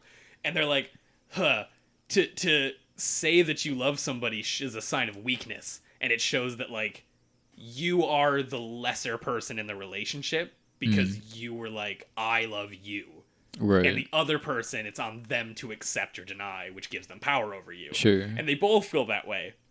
And they're like, but I guess if it was that person, like the president, I guess I could say yes, because I guess they're on my level. And it starts out 6 months have gone by, and they've both been thinking that. And they both keep like laying traps for each other to try and get the other person to say it first. So like one of them is like, they roll up to a thing because everybody thinks they're dating already, and you know the dumb like writing both their names under the umbrella thing that like the Japanese do. It's like the triangle with the line, and like the two people whose names are underneath it sure like will fall. I'm not like familiar with like the symbolism or anything. That's fair. Yeah, it's just it's in a bunch of bullshit. All right. But like they walk onto it, and the girl's like, "Oh, what's that?" Like trying to play kind of coy, and he's like, "Oh God, how did I let us walk into this spot? This is bullshit. I know. The only thing I can do is we have to get rid of it." And she's like, "Oh, why would you do that?" And then it cuts to like her being like, "I knew this was here, and I dragged him here so that he would get flustered about this shit." Sure. He's like, "I'm not doing it because I don't like these things. We just have to keep the decorum of the school up." He's like, yes, that was the perfect response. Because it's not me saying that I hate the idea, which will make her have to say yes. It's like, oh my God, it's so like stupidly clever about shit like that. And then one of the ones I was telling Darius about today is that like the movie ticket one. Yeah. And like, so they have a secretary who seems clueless. I'm too early to know if she's fucking with them or not. But she's like, I have these 2 ticket vouchers to a romance movie, and I can't use them because my dad says no boys. And they're both like, how do I get the tickets but make the other person ask for the tickets to ask me out? And like they do a whole big thing about it, and they're like, yes, I'm about to succeed in doing this. And the girl's like, oh, but I also have these 2 tickets to a kid-friendly movie if you want those instead. And they're like, fuck. Like, now we both have an out, son of a bitch. And then because the rich girl is super like sheltered, they go to the place, and he's like, oh, those aren't the tickets, they're vouchers. Because like they end up both getting the tickets, and then they're like, if we happen to go to the same movie theater, I guess it's not a date. And they're both like, yes. And he's like, okay, cool. Like they're like the next in line to like switch the voucher, and he goes the next in line, and he goes to turn to her to ask her which seat she wants. And she's in a separate line because she doesn't know how this works because she's so sheltered. And he's like, fuck, this isn't going to work if she's not sitting next to me. Because her whole plan is like, I'll touch his hand while he goes for popcorn. It'll make his heart flutter and all this shit. And like, he's like, how do I tell her what seat to grab without seeming desperate and showing that I want her to sit next to me? And he looks, and there's like a penguin mascot with a sign that says like G12 on it. And he's like, perfect. And he buys G12. And he goes up to her and he's like, oh yeah, I didn't really know what seat I wanted, but Penguin Chan over there fucking helped me out. And she looks at the sign, and she doesn't just read the sign. She thinks he's more clever than that. And she goes with like, oh, weird chemistry thing. Oh yeah. And she picks a completely wrong thing. And the last frame is him like leaning over a seat behind him to be like, hey, do you want some popcorn? Like, shit's just fucking great. That's hilarious. So the last one I'll talk about with this is there's an umbrella one where they're like, yeah, okay, it's raining and we want to share an umbrella. But how do you share an umbrella without being like, oh, you know, whatever, here you go. It's got to be the other person to bring it up. True. And they both go, neither of us have an umbrella. And they're like, fuck, shit. And they're like, we both have umbrellas. How do I prove that the other person has their umbrella so they have to whip it out? Shit. And like, the guy's like, oh yeah, I just didn't check the weather forecast, you know, so I didn't know that it was going to rain. Haha, silly me. And she looks at him and she's like, your bike isn't here. If you always ride your bike to school and it's super flashy, so why isn't here? It means that you did check the weather because you can't ride your bike in the rain while holding an umbrella. So you have to have your umbrella, motherfucker. And he's like, She did more research. She got me. And then the secretary rolls up and she's like, oh, I have a second umbrella. Here you guys go. And she hands it to the girl. Oh, shit. And walks past. And the guy's like, it's my win. Because she has to ask me if I want to share it now. Yeah. Got her! And, like, he sees that she's struggling with it so much that he's like, I guess we can both borrow her umbrella. And it's like, they drawed. Yeah. And it's like, oh my god. Is every chapter like this short contained story? Yes. Okay. Nice. So it reads super fast? Exactly, yeah, it's just... That's cool. So it's super dope. And, like, dude, I love it. It's so good. And they introduced more characters, and I'll show you some of the fucking screenshots I was taking later, Noah, because they're just... All right. 10 out of fucking 10, like, our level of dumb bullshit humor. Nice. Sounds adorable. Like, the treasurer is like, oh, girl, third grade secretary, you changed your conditioner. It smells really fruity now. That's fantastic. And she's like, you notice my smells? Do I smell bad? Oh no, that's terrible. And he's like, I meant it as a compliment, man. Like, oh, fuck. And he walks up to the president, and he's like, President, I'd like to go kill myself now, so I'm heading home for the day. And the president's like, okay, but please don't die. And it's like, of course, like, a high schooler would be like, well, that's embarrassing. Yeah. Fucking shoot me right now. Fuck it. But yeah, so that's Kaguya-sama Love is War, or some shit. You'll find it if you type in Kaguya-sama. Or, yeah. So, that's fun. That's great. Darius, you ready for a good old ending question? Yeah. Unlimited budget. Damn. You get to make a sequel to any movie you want. What sequel do you make?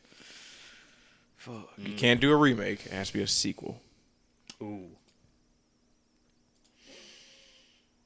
Has to be a sequel. Mm-hmm. Budget's no option. Budget's no option. Shadow of the Giant. Or Ender's Shadow. Because I'll make a proper sequel to that movie. Okay. That's right? smart. And because I can change things because it's a sequel, I'll just change the parts of Ender's Game that are Ender's Game into good parts of Ender's Game. Okay, that's smart. I'll go with Scarface 2, bold. Bold. Very bold. Die Hard. It's a weekend at Bernie's. Great. So Die Hard? So would it be Die Hard 2 that you're making, or is this Die Hard 8? 4 or 5, or whatever the fuck number they're on. What number Die Hard are I think they're on... Die Hard 3 was with Sam Jackson. They made one more after that, so number 5. No, because you're forgetting about... Because Die Hard 4 Oh, fuck, you're right. Yeah, then there's Die Hard 4 with Justin Long, and then... So there's 6, Die Hard 6. Oh, no. What? Okay, yeah, it's 6. It's 6. Okay. Yeah, I'll make another Die Hard. I'll make... comic book. There is? That's what it's saying on Wikipedia. I'll make... I'll make... What? Sorry, it's called Die Hard Year 1, and it was released in 2009, and it's a prequel to the first movie, and it's about John McClane being a rookie cop. Is it a comic book? Yeah. Part of me wants to read it, but part of me doesn't want him to have any prior crazy experience before Die Hard 1. Yeah. Because that's the fun of Die Hard 1, is that he's just a cop. Yeah. Trying his best in a murder hell. Like, what's the famous line? Come to the party, make a little drink. Yeah. Come to the party. It's gonna be fun. Have a couple drinks. I also love when he sends up the corpse and it just has a sign that says, "Now I have a machine gun." Yeah. You don't want to see that. I just want another good Die Hard movie, and I gotta say, I think I'm gonna bring Sam Jackson back. And keep Bruce Willis and just CG the fuck out of him because I have infinite budget and make him look good. Yeah. Dude, everything about Die Hard 1 is so good. I love it when fucking Snape. I know his name. I know his name in the fucking His name is famous. I know Hans the character. Gruber. Yeah. Yeah, when Hans Gruber shows up and like McClane points the gun at him and he gets the American accent, he's like, "Oh my God, don't shoot me!" Yeah. And then he gives him the gun and he aims it at the back of his head and it clicks. And John McClane turns around and he goes, "I know you're Hans Gruber, you dumb motherfucker. Of course I gave you an empty gun. Now I have the proof that you're an asshole." Have you ever seen Die Hard? No. We have to watch it. I own it. That's the next movie night, Noah. Oh yeah. Oh, dude, it's so good. I may have seen it, but I've like almost no memories of it. Random black taxi driver is the true hero of the movie. He comes back. No. He doesn't. I was like, he does. No, I was thinking about the cop. Yeah. The cop comes back. Yeah. That cop's also great. He's the dad for Family Matters. Oh yeah. It's so good though. I fucking love that movie. Oh my God. I only saw it for the first time 2 years ago. Really? Yep. Or 1 year ago even. I think it was like Christmas. Best action movie ever made, man. Best Christmas movie ever made. That's what I keep hearing. Yeah, we'll watch it for sure. Guaranteed. And you know what? If we have enough time, let's watch 3 as well. Yeah. 2's good, but it's not as good as 3. Yeah. 3's fantastic. So what about you, Noah? What sequel would you make? Fucking know, man. We gave you plenty of time jerking off. I Die know, Hard over like, here. and I still am like kind of drawing a blank for the meme. Fucking David Lynch's Dune. Yeah. Oh God. Oh God. Oh. Could you imagine what he'd do with Messiah? Would you give it to him too? Yeah, why not? Yeah. Okay. No. Fuck. I haven't seen 2021 yet, so I can't. Are you gonna make a recast sequel. Paul or drag whoever the fuck played Paul? Dude, he's older now, dude. Like, There is a time the skip. time skip. It's perfect. It's not that big, but we can make it work. Hell yeah, dude. God. Oh my But God. I guess if we can pick Dune 2021, then obviously I want that to get. I'm sure the girl that the played sequel. Leah is still alive. Oh, you're right. Gross. Now I need to look that up. God damn it. There he is. 1984. Is 80 something. It was 84. I nailed it. 10 years before I was born. Yeah, don't tell me that Sting is Fade Routha. I know. Yeah, dude. He didn't even do anything except show off his Ellen fucking body. DeGeneres? Is who Ellen DeGeneres? The one second row all the way to the right. This? Yeah. No, that's Everett McGill. That's Stilgar. I guess I can kind of see where you see that from like this distance. Yeah, no, Yeah. I can see it too, but no, yeah, there we go. That's the girl that played Leah. Yeah, that's it. Oh, That's shit. Aaliyah. The red hair's canon. I know There we go, she's Leto and Ganima? Ganima have red hair. Gross. I could go my whole life not knowing that. I'm pretty Leo sure. and Ganima are I think so. gingers. I don't know. Maybe I'm misremembering. Yeah, I mean, she was born in 75, I guess. So that puts her at 45. That's a perfect time frame for 14-year-old Aaliyah. Oh, Jesus. No, that's a good pick. Yeah. Let him have a second shot. Can't be. It has to be connected to the first movie. Yes. So all the changes and stuff that's canon now for Dune Messiah. Yep. 2022. Dude, can you imagine how disgusting those eyes are gonna be when Paul loses his eyes? Because if it was something good about that Dune movie, it was like the disgustingness of it. You know, they made me feel uncomfortable. You know? For the right or wrong reasons, it's to be determined. Yeah, when they did the burning hands thing, that was actually pretty good. Burning hands? In the box. Yeah, Oh, yeah. yeah. That was The actually pretty Gumjar good. bar. So he went. Everything before they got to Dune is solid, except for the weirding way. Yeah, that's so weird. Huh. But another good scene, I guess, was when he was giving the speech to the Fremen towards the end, like when they were in that Cave. Yeah. Yeah, that I was thought a that decent was scene. pretty good. And but then shit gets weird. yeah, Shit gets weird. So weird. Look, the hook scene was also okay. That's as Fucking- good as they could have made. Gurney Halleck with his long hair at the end because Paul the dog. Yeah, that dog has to be in Messiah too. Yeah. Yeah. That the That is feeding the dog spice so I can stay alive longer. Dude, for reals. The Yeah, I wanted to see the implication- eyes of the Abad on that fucking pug, dude. Oh, that'd be terrifying. It'd be like the worst husky. Yeah. You know? Dude, the fact that Gurney Halleck kept the dog Yeah. through all of that. Hell yeah, so, dude. I don't want to say embarrassing, but like... Dude, that had to have been like an inside joke on the fucking set. I just want to know whose Like, dog it is. yeah, I feel like maybe It had to what be the David pug, Lynch's dog, the right? pug fucking ran through that one shot, and that happened, and they caught it, and they were like, he has to be in the rest of the fucking movie now. And it's no one's dog. It was a Can stray. you imagine? Yeah. Right? How big that tank was for the Space Guild guy? Oh yeah. There's scenes when Paul's just like in a room talking to the Space Guild guy. Yeah. That tank would be so big. Just when he's talking to him, dude. Well, no. There's a different guy. That's not Erdic. No, but I'm saying you're establishing that's what they look like. That's true. You know? I don't think think that we prop is knew if somewhere? that was Edric. Probably, yeah. Do you Dude, think it's still in a warehouse somewhere? Do you guys remember this like auctioneer show where they'd auction off like movie props and shit? No. No, I've but seen that. it sounds I've like a seen lot TLC of show or that. something. or A&E. Probably. It was. I Make me watched it think on of, like, cable when I was like Antiques Roadshow. younger, but that was kind of interesting.